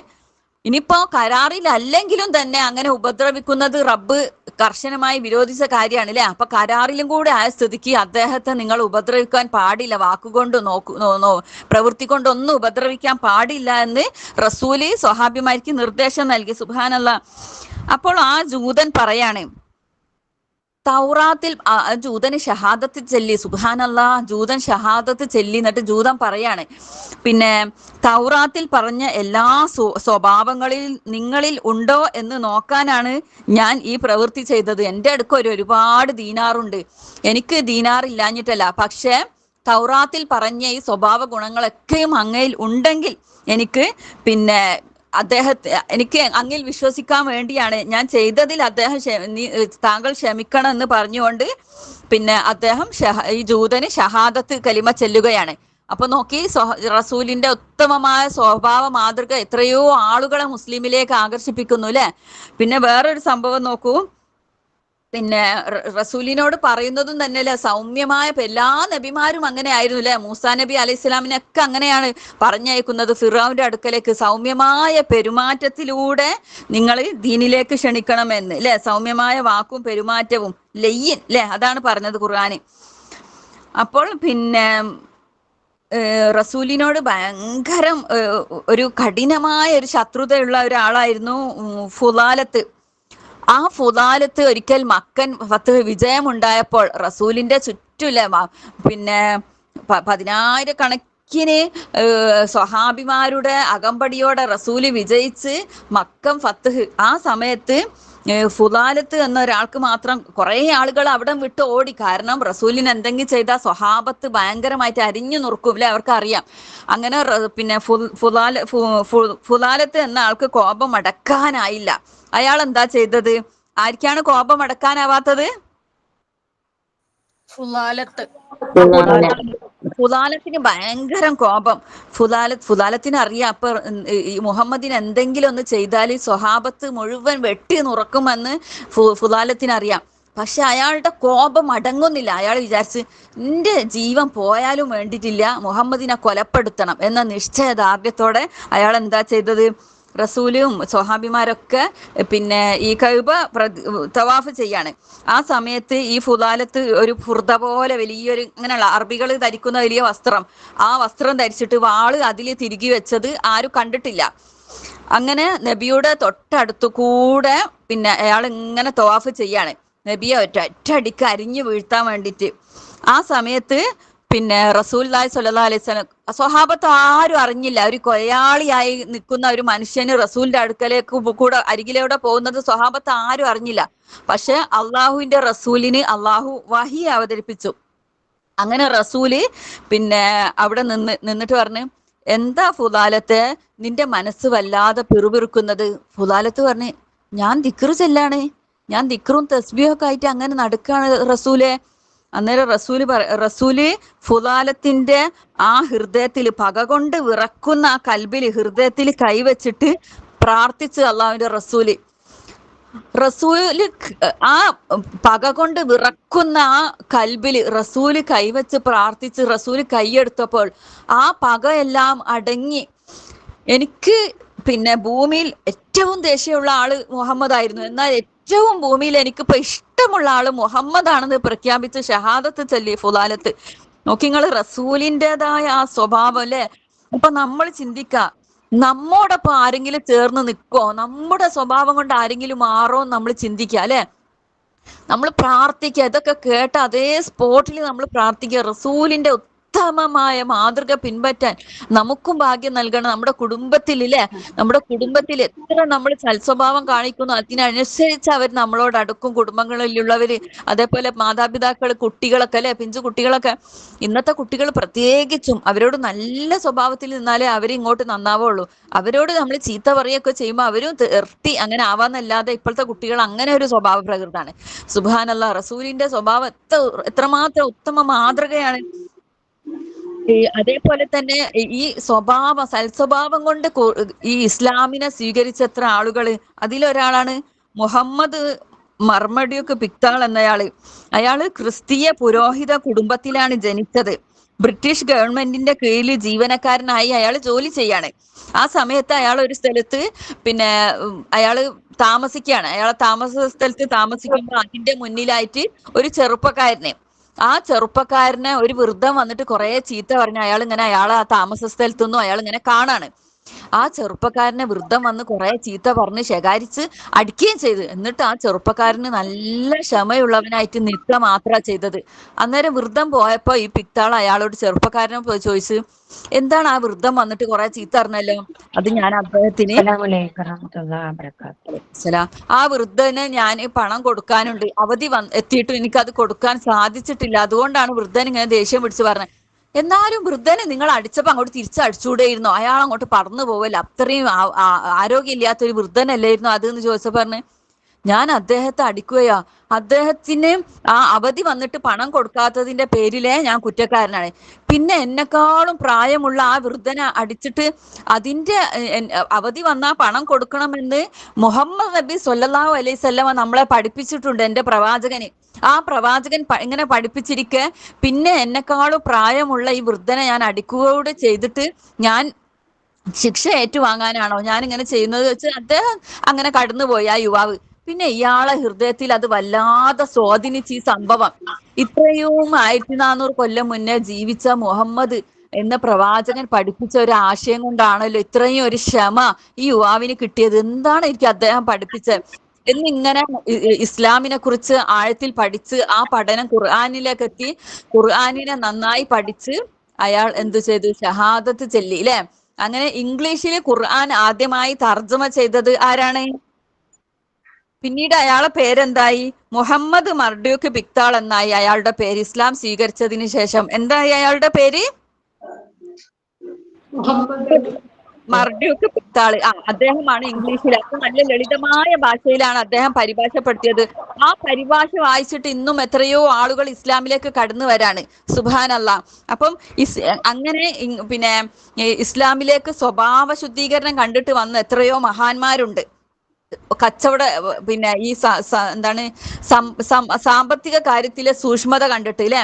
നമ്മൾ കച്ചവടത്തിൽ സൂക്ഷ്മത കാണിച്ചാൽ ജിഹാദിന്റെ പ്രതിഫലമാണെന്ന് അള്ളാഹുവിന്റെ പ്രവാചകൻ പഠിപ്പിച്ചു. കാരണം ആ കച്ചവടത്തിൽ കളവ് പറയാതെയും സത്യസന്ധമായും കച്ചവടം നടത്താൻ നല്ല പ്രയാസമുണ്ട്. അപ്പൊ അങ്ങനെ നടത്തുന്ന കച്ചവടക്കാരന് ശുഹദായിന്റെ പ്രതിഫലമാണ്. അത് വിചാരിച്ചിട്ട് നമ്മൾ കച്ചവടത്തിൽ പിന്നെ ഇല്ലാത്തത് കാണിക്കരുത്, പക്ഷെ ഉള്ളത് കാണിക്കുന്നത് തെറ്റില്ല. റസൂലിന്റെ കാലത്ത് ഒരു ചെറിയ ഉടുപ്പ് ഒരാൾ നിന്ന് വിറ്റപ്പോ റസൂല് പറയാണ് ആ ഉടുപ്പിന് ഒരു കാഴ്ച കിട്ടുന്നില്ല, അയാൾ നിന്ന് വിറ്റപ്പോ വലിയൊരു മനുഷ്യന്, അത് ഇരുന്ന് വിൽക്കടോ എന്ന് പറഞ്ഞു റസൂല്. അപ്പൊ ഉള്ളതിനെ നല്ല ഭംഗിയിൽ കാണിക്കുന്നതിൽ തെറ്റില്ല, അല്ലാതെ ഇല്ലാത്തത് കാണിച്ച് പിന്നെ കളവ് നടത്തുന്നതിലാണ് ഇസ്ലാമിൽ തെറ്റുള്ളത്. അപ്പൊ കച്ചവടം സത്യസന്ധമായാല് അത് അത്രയും ഷഹീദിന്റെ പ്രതിഫലമാണെന്ന് ഇസ്ലാമിന്റെ പ്രവാചകൻ നമ്മളെ പഠിപ്പിക്കുന്നു. അപ്പൊ അതൊക്കെ ആ സൂക്ഷ്മതയും സത്യസന്ധതയും ഒക്കെ കണ്ടിട്ട് ഇസ്ലാമിലേക്ക് വരുന്ന നിരവധി ആളുകൾ അല്ലെ. അപ്പം എത്ര ആളുകൾ ഇസ്ലാമിലേക്ക് ഈ പിന്നെ പിക്താളിന്റെ ബുക്ക് വായിച്ചു വരുന്നോ? പിക്താളിൻ്റെതായ ആ ഒരു ഇസ്ലാം സ്വീകരണം ഈ യുവാവിന്റെ ചെറുപ്പക്കാരന്റെ സൽസ്വഭാവമായിരുന്നു. അപ്പൊ ആ ചെറുപ്പക്കാരന് കൂടിയല്ലേ ഈ പ്രതിഫലമൊക്കെ കിട്ടും. നിങ്ങൾ ആലോചിച്ച് നോക്കി. അപ്പൊ നമ്മൾ ഈ സൽസ്വഭാവം അല്ലെ, അതേപോലെ തന്നെ ഉഹുദ് യുദ്ധത്തിന്റെ സംഭവം നമ്മൾ ഒരിക്കലും മറക്കരുത്, നമ്മളുടെ നെഞ്ചിൽ കോറിയിടണം അല്ലെ. കാരണം ആ സമയത്ത് സ്വഹാബത്തിനെ ഒന്ന് ശകാരിക്കാനോ നിങ്ങൾ ഇങ്ങനെ ചെയ്തത് കൊണ്ടല്ലേ എന്നുള്ളൊരു ആക്ഷേപിക്കാനോ പ്രവാചകൻ തുനിഞ്ഞില്ല. അപ്പൊ അതൊക്കെ നമ്മുടെ ഹൃദയത്തിൽ വലിയൊരു സംഭവമായിട്ട് കോറിയിടണം അല്ലെ. നമ്മുടെ കുടുംബ ജീവിതത്തിലും അതൊക്കെ നമുക്ക് പ്രയോഗിക്കാം. അള്ളാഹു അനുഗ്രഹിക്കട്ടെ. അപ്പം ഈ ശിലാഹൃദയമുള്ള മക്കാരെ പിന്നെ മഹനീയ സ്വഭാവത്തിന്റെ ഉടമയായ പ്രവാചകൻ അവരെ മാറ്റിയെടുത്തു അല്ലെ. പ്രവാചകൻ സൽസ്വഭാവത്തിന്റെ പൂർത്തീകരണമായിട്ടാണ് അള്ളാഹുവിന്റെ പ്രവാചകനെ അള്ളാഹു അയച്ചത്. അപ്പോൾ ആരെയും വശീകരിക്കാൻ കഴിയുന്ന സ്വഭാവം ആവാൻ നമുക്കും കഴിയും അല്ലെ. നമുക്ക് പ്രാർത്ഥിക്കാം. അള്ളാഹുവിനോട് നമ്മൾ എന്തൊന്ന് പ്രാർത്ഥിക്കുമ്പോഴും ചെറിയ കാര്യം ചോദിച്ചിട്ട് വലുതൊക്കെ ഇപ്പൊ എങ്ങനെയാ ചോദിക്കാൻ നമ്മൾ വിചാരിക്കേണ്ട ആവശ്യമില്ല. കാരണം റബ്ബിന് അതും അതിനപ്പുറം തരാൻ കഴിവുള്ളവനാണ് റബ്ബ്. നമ്മൾ പ്രാർത്ഥിക്കുമ്പോൾ ജന്നത്തുൽ ഫിർദൗസിന് തന്നെ നമുക്ക് പ്രാർത്ഥിക്കാം. അതേപോലെ തന്നെ നമ്മുടെ ഈ ദുനിയാവിലും നമ്മുടെ ഭൗതിക കാര്യങ്ങളും ചോദിക്കുമ്പോൾ വലുത് തന്നെ നമുക്ക് ചോദിക്കാം. പക്ഷെ നമ്മൾ അതിനുള്ള ശ്രമയും ഉണ്ടാവണം. പ്രാർത്ഥന മാത്രമല്ല, ശ്രമയും കൂടി ഉണ്ടാവണം. എന്നാലേ അത് നമുക്ക് കിട്ടും. അപ്പൊ നമ്മൾ അങ്ങനെ റബ്ബിനോട് ചോദിച്ചുകൊണ്ടേ ഇരിക്കുക അല്ലെ. സ്വർഗത്തിലൊരു വീടാണ് ജന്നത്തുൽ ഫിർദൗസിന്റെ നടുവിലാണ് ഫിർദൗസ്. അതിൽ സ്വഭാവം നന്നാക്കിയവൻ ഒരു വീട് തന്നെയുണ്ട്. അപ്പൊ നമ്മുടെ പാപങ്ങൾ നമ്മൾ കുറക്കണം അല്ലെ. നന്മകൾ കൂട്ടണം. നമ്മൾ നന്മയുടെ തുലാസില് സൽസ്വഭാവക്കാർക്ക് സൽസ്വഭാവത്തിനേക്കാളും കനം തൂങ്ങുന്ന മറ്റൊന്നില്ല. അതാണ് ഹദീസ്. സൽസ്വഭാവത്തിനേക്കാളും കനം തൂങ്ങുന്ന മറ്റൊന്നില്ല. അപ്പൊ മക്കൾക്ക് അഭിമാനിക്കാനുള്ള സ്വഭാവം മാതാപിതാക്കൾക്ക് ഉണ്ടാവണം അല്ലെ. ഒരു നാൾ നാം പോവും അല്ലെ. പോകുമ്പോ നമ്മളൊന്നും വിട്ടേച്ച് പോകുന്നത് നമ്മുടെ ഈ സൽസ്വഭാവവും നമ്മുടെ നമ്മൾ പറഞ്ഞു കൊടുത്ത ഈ അറിവ് അത് അനുസരിച്ച് ജീവിക്കുന്നവരും അല്ലെ. ഇതൊക്കെ നമുക്ക് വിട്ടേച്ച് പോകുമ്പോ നമുക്ക് ഉണ്ടാവാം. അല്ലാതെ നമ്മൾ കുറേ ദുനിയാവിൽ സമ്പത്തും സൗഭാഗ്യം നേടിയിട്ട് റസൂലുള്ളാഹി അലൈഹി വസല്ലമ മരണത്തിന് മുമ്പേ പറഞ്ഞത് തന്നെ എന്താണെന്നറിയോ? എന്റെ ഉമ്മത്തിന് പിന്നെ ദുനിയാവിലേതായ ഐഹിക വിഭവങ്ങൾ കൂടുതൽ കിട്ടുന്നതിനെയാണ് ഞാൻ ഭയപ്പെടുന്നത്. അവരുടെ പിന്നെ അവർക്ക് ദാരിദ്ര്യം വരുന്നതിനെ ഞാൻ ഭയപ്പെടുന്നില്ല. കാരണം ദുനിയാവ് നമ്മിലേക്ക് വരുന്നു അല്ലെ. നമുക്ക് ഒരുപാട് അനുഗ്രഹങ്ങൾ, പരീക്ഷണമാണ് ഇതൊക്കെയും. അപ്പൊ അതൊക്കെ നമുക്ക് വന്നോട്ടെ. പക്ഷെ റബ്ബിന്റെ മാർഗത്തിൽ നമ്മൾ ഉപയോഗിക്കുമ്പോൾ നമുക്ക് അതൊക്കെ പ്രതിഫലമാണ്. നമ്മുടെ ഖബറിലേക്ക് ജാരിയായ സ്വതക്ക നമ്മൾ ചെയ്താൽ ഖബറിലേക്കും അത് ഇങ്ങനെ നിലക്കാതെ വന്നുകൊണ്ടിരിക്കുകയാണ്. പക്ഷെ നമ്മൾ അങ്ങനെ ആണോ അല്ലെ? ഇബിലീസ് നമ്മളെ പിടിച്ചു വലിച്ചുകൊണ്ടിരിക്കും. നമ്മളൊന്ന് ആലോചിച്ചൊക്കെ, ഇബിലീസിനില്ലേ ശിർക്ക് ചെയ്യുന്ന മുസ്ലിങ്ങൾ അതുപോലെ തന്നെ ഇങ്ങനെയുള്ള ആളുകളൊന്നുമല്ല ആവശ്യം. കാരണം ഏതായാലും ചീത്തായി കിടക്കാണ്. പക്ഷെ നമ്മൾ തൗഹീദിൽ അടിയുറച്ച ആളുകളാണ് അല്ലെ. നമ്മൾ ഈ ദീന് മറ്റുള്ളവർക്ക് എത്തിക്കുന്നവരാണ്. അപ്പൊ നമ്മളെയാണ് പിശാച് പിടികൂടുന്നിട്ട് വഴി തെറ്റിക്കാൻ നോക്കുന്നത്. അപ്പൊ നമ്മിൽ പലതും നമ്മുടെ മനസ്സിൽ തോന്നിപ്പിച്ചുകൊണ്ട് പിശാച് വഴി തെറ്റിക്കും അല്ലെ. സമ്പത്ത് പല രീതിയിലും നമ്മൾ അള്ളാഹു ഇഷ്ടപ്പെടാത്ത രൂപത്തിൽ വിനിയോഗിക്കും. അങ്ങനെ പിശാചിൻ്റെതായ പ്രവർത്തനങ്ങൾ വിജയിപ്പിക്കും. അതേപോലെ തന്നെ റിയാ നമുക്ക് ഇട്ട് തന്നുകൊണ്ട് പിശാച് നമ്മളെ എന്താക്കും? നമ്മുടെ സൽപ്രവൃത്തികളുടെ പ്രതിഫലം നഷ്ടപ്പെടുത്തും. അപ്പൊ ഈ മുൻഗാമികളൊക്കെ ഭയങ്കരമായിട്ട് ഒരു സംഗതി അവർ ചെയ്യാൻ പോകുമ്പോ അവര് മനസ്സിനങ്ങനെ സ്ഫുടം ചെയ്തെടുക്കും. റിയാ ഉണ്ടാവരുതേ, ഇത് ജനങ്ങൾക്ക് വേണ്ടി ആവരുതേ, ഇത് അള്ളാഹുവിന് വേണ്ടി ആവണേ എന്ന് മനസ്സിനെ സ്ഫുടം ചെയ്തിട്ട് ഒരു ജനാസ അനുഗമിക്കാനോ എന്ത് സംഗതിക്കും അവര് ഒരുങ്ങാം. അപ്പൊ നമ്മളും അങ്ങനെ തന്നെ എന്ത് സംഗതിക്കും ഇത് ജനങ്ങൾക്ക് വേണ്ടിയിട്ടല്ല, റബ്ബിന്റെ പ്രതിഫലത്തിന് വേണ്ടിയാണ്, ഇത് റബ്ബിന് വേണ്ടിയാണ് എന്നുള്ള ഒരു ആത്മാർത്ഥമായ ഒരു സ്ഫുടം ചെയ്യൽ നമ്മുടെ ഹൃദയത്തിനും ഉണ്ടാവണം. അപ്പൊ നമ്മൾ പിശാചിനെ ഭയങ്കരമായിട്ട് പിശാചുമായിട്ട് നമ്മൾ സമരത്തിൽ ഏർപ്പെടണം അല്ലെ. കാരണം പിശാച് നമ്മളെയാണ് അധികം ഉപദ്രവിക്കുക അല്ലെ. വഴി തെറ്റി കിടക്കുന്നവരെയല്ല, വഴി തെറ്റാതെ കിടക്കുന്നവരെ എങ്ങനെ പ്രതിഫലം നഷ്ടപ്പെടുത്തണം എന്നാണ് പിശാച് ഇങ്ങനെ പ്രവർത്തിക്കുന്നത്. അപ്പൊ നമ്മളെ ഓരോ പ്രവർത്തനത്തിലും പിശാച് വരുമെന്ന് നമ്മൾ ഭയപ്പെടണം. നമ്മുടെ രക്തം സഞ്ചരിക്കുന്നിടത്തൊക്കെ പിശാച് സഞ്ചരിക്കുമെന്ന് അള്ളാഹുവിന്റെ റസൂല് നമ്മെ പഠിപ്പിച്ചിട്ടുണ്ട്. ആ ഒരു സംഭവം നിങ്ങൾക്ക് ഓർമ്മ ഉണ്ടോ? ഏതാണ് സംഭവം? റസൂലുള്ളാഹി സ്വല്ലല്ലാഹി അലൈഹി വസല്ലമ ഒരിക്കൽ പിന്നെ ഇത്തികാഫ് ഇരിക്കുന്ന സമയത്ത് പിന്നെ ഒരു ഭാര്യനെ കൊണ്ടാക്കാൻ വേണ്ടിയിട്ട് ഇങ്ങനെ പിന്തുടർന്നാണ്. ആ സമയത്ത് രണ്ട് സ്വഹാബികൾ ഇത് കണ്ടപ്പോ അവരിങ്ങനെ സ്പീഡിൽ നടക്കുക. ഇരുട്ടാണ്, ആരാന്ന് അറിയുന്നില്ല, ഈ മുന്നിലുള്ള ഭാര്യയാണെന്നുള്ള അറിയില്ല.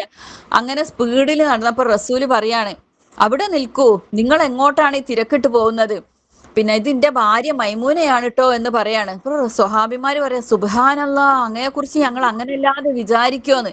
അപ്പൊ റസൂലുള്ളാഹി സ്വല്ലല്ലാഹി അലൈഹി വസല്ലം പറയാണ്, പിന്നെ എന്നെ കുറിച്ച് തെറ്റിദ്ധരിക്കുവാൻ നിങ്ങൾക്ക് ഇത് മതി. അപ്പൊ തെറ്റിദ്ധാരണ നീക്കാന്നുള്ളത് എന്റെ ആവശ്യമാണ്. കാരണം പിശാച് മനുഷ്യന്റെ രക്തം സഞ്ചരിക്കുന്നിടത്തൊക്കെ പിശാച് സഞ്ചരിക്കുമെന്ന് അള്ളാഹുവിന്റെ റസൂല് പറഞ്ഞു കൊടുക്കാണ്. അപ്പൊ നമ്മൾക്ക് ജീവിതത്തിൽ മാതൃകയാണ് അതൊക്കെ. ഒരു തെറ്റിദ്ധാരണ ഉണ്ടാവുന്ന ഒരു സംഭവങ്ങൾ നമ്മുടെ ജീവിതത്തിൽ ഉണ്ടാവാൻ പാടില്ല അല്ലെ. നമ്മുടെ മനസ്സ് ശുദ്ധിയായിരിക്കും, പക്ഷെ മറ്റുള്ളവർ കാണുമ്പോൾ നമ്മൾ തെറ്റിദ്ധരിക്കും. അങ്ങനെയുള്ളതൊക്കെ നമ്മൾ ആ തെറ്റിദ്ധാരണ തിരുത്തേണ്ടത് നമ്മുടെ ആവശ്യമാണ്. കാരണം നമ്മളെ പറ്റി അവർ വേണ്ടാത്ത വിചാരങ്ങൾ വിചാരിക്കുമ്പോൾ പിന്നെ നമ്മുടെ പ്രതിഫലം കൂടിയല്ല നഷ്ടപ്പെടാം. അപ്പൊ അവരുടെ ആ മനസ്സിനെ തിരുത്തേണ്ടതും ക്ലിയർ ആക്കേണ്ടതും നമ്മളെ ആവശ്യമാണ്. ഇതാണ് റസൂൽ നമ്മൾ ആ സംഭവത്തിൽ കൂടെ പഠിപ്പിക്കുന്നത്. കൊടുത്തില്ലേ? നമുക്ക് ഇനിയിപ്പോ നിർത്താനായില്ലേ ക്ലാസ്?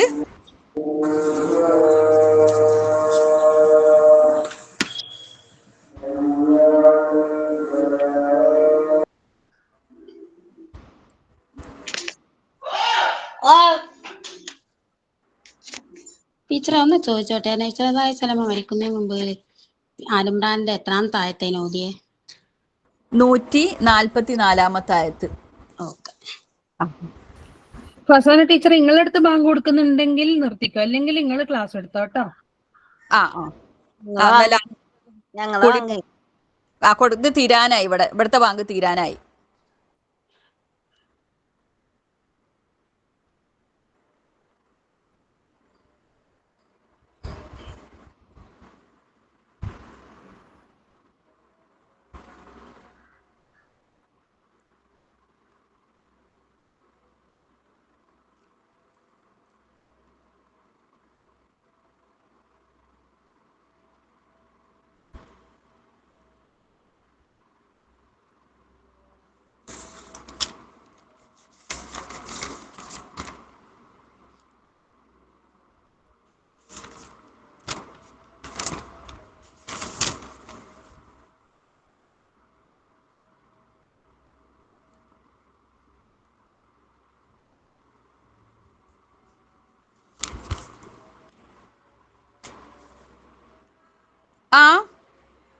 അപ്പൊ കഴിയും.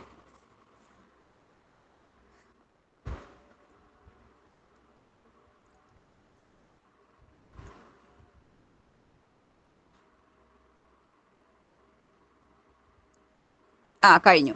2 പോയിന്റും കൂടി പറഞ്ഞിട്ട് നമുക്ക് അവസാനിപ്പിക്കാം. അപ്പൊ റസൂല് പറയാണ്, ഒരു സ്ത്രീ റസൂലിനോട് ഇങ്ങനെ ചോദിക്കപ്പെട്ട ഒരു സ്ത്രീ, അവള് നമസ്കാരമുണ്ട്, നോമ്പുണ്ട്, സ്വതക്കുണ്ട്, എല്ലാം ഉണ്ട്, നല്ല ഉഷാറായിട്ട് സുന്നത്ത് കാര്യങ്ങളൊക്കെ ഉണ്ട്. എന്നാൽ പക്ഷെ അയൽവാസിയായ ഒരു സ്ത്രീനെ നാവ് കൊണ്ട് വേദനിപ്പിക്കാറുണ്ട്. നബി സല്ലല്ലാഹു അലൈഹി വസല്ലം ഉടനെ പറഞ്ഞു, അവൾ നരകത്തിലാണ്. ഖാല ല ഹിയ ഫിന്നാർ, അവൾ നരകത്തിലാണെന്ന്.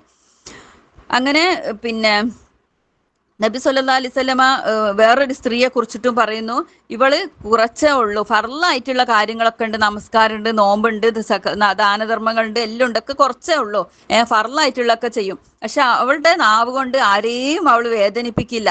എന്നാൽ ഖാല ഹിയ ഫിൽ ജന്ന, അവൾ സ്വർഗത്തിലാണെന്ന് പറഞ്ഞു. അപ്പൊ നമ്മള് അതൊക്കെ അത്രയും നമ്മൾ പിന്നെ ഗൗരവത്തോടെ കാണാം ഈ സംഭവങ്ങളൊക്കെ അല്ലെ. നമ്മൾ കുറേ നല്ല കാര്യങ്ങൾ ചെയ്തിട്ട് നമ്മുടെ നാവ് കൊണ്ട് നമ്മൾ ആരെങ്കിലും വേദനിപ്പിക്കുന്നുണ്ടെങ്കിൽ, ഇല്ല നമ്മളൊരു പരദൂഷണം പറയുന്നുണ്ടെങ്കിൽ നമ്മൾ അത്രയും നമ്മൾ ഭയപ്പെടണം അല്ലെ. പിന്നെ മറ്റുള്ളവർക്ക് വേദന സമ്മാനിക്കുന്ന ഒന്നും നമ്മിൽ നിന്ന് ഉണ്ടാവരുത് അല്ലെ. ഇനിയിപ്പോ ഒരു കാര്യം ചോദിച്ചാൽ അവര് നമ്മളുടെ അടുത്ത് ഇല്ലെങ്കിൽ ഇല്ല എന്ന് നമ്മൾ നല്ല സ്വഭാവം, നമ്മൾ നല്ല വാക്ക് പറയുക അല്ലെ. അതാണ് ജനങ്ങൾ അധികമായി സ്വർഗത്തിൽ പ്രവേശിപ്പിക്കുന്നത്. ചിലരൊക്കെ നമ്മൾ പിന്നെ എന്താ പറയുക, ചിലർക്ക് വേണ്ടിയിട്ടൊക്കെ പിന്നെ സഹായിക്കണം എന്ന് പറഞ്ഞിട്ട് എന്തെങ്കിലും ചോദിച്ചാൽ പറയും, പിന്നെ മറ്റുള്ളവരോട് അത് പറഞ്ഞു കൊടുക്കും, അവരിങ്ങനെ ചോദിച്ചിരുന്നു, അവരിങ്ങനെ പിരിവ് ചോദിച്ചിരുന്നു, പിരിവ് നടത്തിയിരുന്നു അല്ലേ. അപ്പം അത്ര വലിയ തെറ്റാണ് അതൊക്കെ. ഇല്ലെങ്കിൽ നല്ല വാക്ക് പറയുക അല്ലേ. അത് മറ്റുള്ളവരോട് പറഞ്ഞിട്ട് ഇവരെങ്ങനെ അപമാനിക്കുക, അങ്ങനെയുള്ള പല സ്വഭാവങ്ങൾ നമ്മൾ കാണുന്നു. പാശ്ചാത്യപിക്കുക അല്ലെ. അള്ളാഹു അങ്ങനെയുള്ളവർക്ക് നല്ല ബുദ്ധി കൊടുക്കട്ടെ. അപ്പൊ അങ്ങനെയൊക്കെ നമ്മൾ അങ്ങനെയുള്ള സ്വഭാവങ്ങളിലൊന്നും നമ്മൾ വരാൻ, നമ്മളെ നാവിനെ അങ്ങേയറ്റം നമ്മൾ സൂക്ഷിച്ച് ജീവിക്കുക അല്ലെ. നബി സല്ലല്ലാഹു അലൈഹി വസല്ലമയുടെ കൂടെ നമുക്ക് നിൽക്കാൻ കഴിയുന്ന എന്താ? ഖാല, റസൂല് പറഞ്ഞ അഹ്സനുക്കും ഹുൽക്ക, ഏറ്റവും നല്ല സ്വഭാവമാണ് എൻ്റെ അടുത്ത്, നിങ്ങളെ സ്വഭാവത്തിൽ സൽസ്വഭാവമാണ് എൻ്റെ അടുത്ത് നിങ്ങൾക്ക് എത്തിക്കാൻ പറ്റുന്നത്. അപ്പോൾ നമ്മൾ വജ്ജഹത്തിനു ശേഷം ഒരു പ്രാർത്ഥന ഉണ്ട്, ഞാൻ പിന്നീട് ഗ്രൂപ്പിൽ ഇടാൻ പറയാം ഇൻഷാ അല്ലാഹ്. അതിൽ എന്താ പറയുന്നത്? അള്ളാഹുവെ എന്നെ നയിക്കണ ഏറ്റവും നല്ല സ്വഭാവത്തിലേക്ക്, നിന്നെ കൊണ്ടല്ലാതെ അത് പറ്റില്ല. ആ സ്വഭാവത്തിലെ മോശം സ്വഭാവം തിരിച്ചു വിടണേ എൻ്റെ സ്വഭാവത്തിലെ. ദൂഷ്യ സ്വഭാവം ഇതൊക്കെ തിരിച്ചു വിടണേ, ഇത് നിന്നെ കൊണ്ടല്ലാതെ പറ്റില്ല എന്ന പ്രാർത്ഥന നമ്മൾ ശീലമാക്കുക. തീർച്ചയായും അള്ളാഹു കേൾക്കും അല്ലെ. അള്ളാഹുവിനോട് നമ്മൾ ചോദിക്കുന്നതിന് ഒരു മടിയും വിചാരിക്കേണ്ട. അള്ളാഹുവിന്റെ റസൂല് പഠിപ്പിച്ച പ്രാർത്ഥന ആണെങ്കിൽ പിന്നെ കൂടുതൽ സ്വീകാര്യതയാണത്. ആ പ്രാർത്ഥനകൾ നമ്മൾ പഠിക്കുക, ജീവിതത്തിൽ പകർത്തുക അല്ലെ. നമ്മുടെ മേലും നാളെ മണ്ണ് വീഴും അല്ലെ. അതിനു മുമ്പ് നമ്മൾ സ്വഭാവം നന്നാക്കുക. നമ്മുടെ സ്വതക്ക സക്കാത്തുകളൊക്കെ നമ്മൾ അള്ളാഹുവിന് വേണ്ടി മാത്രമാക്കുക, ഇത്തിബായിന് വേണ്ടി പിൻപറ്റാൻ വേണ്ടിയിട്ട് ചിലപ്പോൾ മറ്റുള്ളവർ അറിഞ്ഞെന്ന് വരും. പക്ഷെ നമ്മൾ കഴിയുന്നതും അത് സ്വകാര്യതയിലും സൂക്ഷ്മതയിലും ആക്കുക. അത് കൊടുത്തത് എടുത്തു പറഞ്ഞ് മറ്റുള്ളവരെ വേദനിപ്പിക്കുക, അങ്ങനെ ഒന്നും നമ്മിലുണ്ടാവാൻ പാടില്ല. കടം സമയം കഴിഞ്ഞിട്ടും തരാണ്ടായാൽ അത് മറ്റുള്ളവരോട് പറയാം. ഇങ്ങനെയുള്ള ഒരുപാട് ദൂഷ്യങ്ങൾ നമ്മളിൽ വന്നു പോയിട്ടുണ്ടാവില്ലേ. നമ്മളൊന്ന് എണ്ണി നോക്കാം, നമ്മുടെ സ്വഭാവങ്ങളൊന്ന് നമ്മൾ എഴുതി നോക്കാം, എത്രമാത്രം ഉണ്ടാവും നമ്മുടെ ദൂഷ്യങ്ങൾ. ഇതെല്ലാം നമ്മൾ പശ്ചാത്തപിച്ച് മടങ്ങ റബ്ബിലേക്ക് ഒരുപാട് വന്നു പോയിട്ടുണ്ടാവും. എന്നിട്ട് നമ്മൾ സൽസ്വഭാവിയാവാനും നമ്മുടെ നാവ് കൊണ്ട് ഒരാളും വേദനിക്കാതിരിക്കുവാനും നമ്മൾ പ്രാർത്ഥിക്കുക. അവരോട് നമ്മൾ പെരുത്തം ചോദിക്കുക. പെരുത്തം തീരെ ചോദിക്കാൻ കഴിയാത്ത അവസരമാണെങ്കിൽ അവർക്ക് വേണ്ടി ആത്മാർത്ഥമായിട്ട് പ്രാർത്ഥിക്കുക. നമ്മുടെ നാവുകൊണ്ട് മുറിവ് ആക്കപ്പെട്ട ആളുകൾക്ക് വേണ്ടി നമ്മൾ പ്രാർത്ഥിക്കുക. അള്ളാഹു സുബ്ഹാനഹു വ തആല അവന്റെ സ്വർഗ പൂങ്കാവനത്തിൽ നമ്മളെയും നമ്മളെ മാതാപിതാക്കളെയും കുടുംബാംഗങ്ങളെയും എല്ലാം ഒരുമിച്ച് ചേർക്കട്ടെ. അള്ളാഹുവിന്റെ റസൂലിനെ സ്നേഹിച്ച ആ പുണ്യ സഹാബിമാരുടെ റസൂലിന്റെ ജീവിത മാർഗം പിൻപറ്റുവാന് വിദഗ്ധകളായ കാര്യങ്ങൾ, ശിർക്കായ കാര്യങ്ങളൊന്നും നമ്മിൽ വരാതെ അള്ളാഹുവെ നരക ശിക്ഷയിൽ നിന്ന് ഞങ്ങളെ നീ കാത്തു രക്ഷിക്കുകയും ഇങ്ങനെ വിദഗ്ധത്തും ശിർക്കും വരാതെ നീ നമ്മളെ സംരക്ഷിക്കുകയും ചെയ്യണമേ, നമ്മുടെ കുടുംബത്തെയും. കാരണം ഇതിനെ വർദ്ധിക്കാൻ ലോകാവസാനം ആവുമ്പോഴേക്ക് റസൂലിന്റെ മരണം തന്നെ ഏറ്റവും വലിയ പരീക്ഷണമാണ് നമുക്ക്. അപ്പോൾ ഒരു വിശ്വാസിക്ക് ഉണ്ടാവുന്ന ഏറ്റവും വലിയ പരീക്ഷണം റസൂലിന്റെ മരണമാണ് ഇല്ലേ. ഇനി ലോകം കുറച്ചേ ഉള്ളൂ, നമ്മുടെ മയലും മണ്ണ് വീഴും, നമുക്കും ഇനി അധിക സമയമില്ല. അതിനു മുമ്പായിട്ട് നമ്മുടെ പാപങ്ങളിൽ നിന്നൊക്കെ പശ്ചാത്തപിച്ച് മടങ്ങി ജീവിതമാർഗം നന്നാക്കി നല്ല സ്വഭാവം വീട്ടിലും മറ്റു പുറത്തും കാഴ്ചവെക്കാനുള്ള ഒരു തൗഫീക്ക് അള്ളാഹു നമുക്ക് പ്രദാനം ചെയ്യട്ടെ. അതിനുള്ള പ്രാർത്ഥനയും പ്രവർത്തനവും നമുക്ക് ഉണ്ടാവട്ടെ. തീർച്ചയായും റബ്ബ് സഹായിക്കും. നമ്മുടെ എല്ലാ പാപങ്ങളും അള്ളാഹു പുറത്തു തരട്ടെ. നമ്മൾ ഈ കൂടിയ നമ്മളെ ഈ ഒത്തുചേരൽ അള്ളാഹു നമ്മിൽ നിന്ന് സ്വാലിഹായ അമലായി സ്വീകരിക്കട്ടെ. നമ്മുടെ ഓരോരുത്തരുടെ മനസ്സിലും ഓരോരോ ഉദ്ദേശങ്ങളുണ്ട് റബ്ബെ. അത് നീ കണ്ടറിയുന്നവനാണ്. നീ ആ പ്രയാസങ്ങൾ നീക്കി തരികയും നമ്മുടെ നല്ലതായ സ്വാലിഹായ ഉദ്ദേശങ്ങൾ ഞങ്ങൾക്ക് നിറവേറ്റി തരികയും ചെയ്യണമേ. നമുക്ക് ഈ ഖുർആനിനെ പഠിക്കുവാനും ജീവിതത്തിൽ പകർത്തുവാനും മറ്റുള്ളവർക്ക് എത്തിച്ചു കൊടുക്കുവാനുമുള്ള എല്ലാ സാഹചര്യങ്ങളും അവസരങ്ങളും നീ ഞങ്ങൾക്ക് നൽകണമേ. അതിനെ നീ നിഷ്കളങ്കമാക്കണമേ. അത് നിന്നിലേക്ക് ഉയരുന്ന, നിന്റെ അടുക്കലേക്ക് ഉയരുന്ന പ്രവർത്തനമായി പിശാചിന്റെ പിടിയിൽ നമ്മൾ പെട്ടുപോവാതെ നമുക്ക് പൂർണ്ണമായ പ്രതിഫലം നൽകപ്പെടുന്ന പ്രവർത്തനമായി നമ്മിൽ നിന്ന് സ്വീകരിക്കണമേ. ഞങ്ങളിൽ രോഗികളായി കഴിയുന്നവർക്ക് നീ ശിഫ നൽകണമേ റബ്ബേ. അത് വസിയ്യത്ത് ചെയ്തവരുണ്ട് നമ്മുടെയും, അവരുടെയൊക്കെ രോഗങ്ങൾക്ക് നീ ശിഫ നൽകുകയും നമ്മുടെ പ്രയാസങ്ങൾ നീ അകറ്റിത്തരികയും സാലിഹായ ഉദ്ദേശം നിറവേറ്റി തരികയും ചെയ്യണമേ.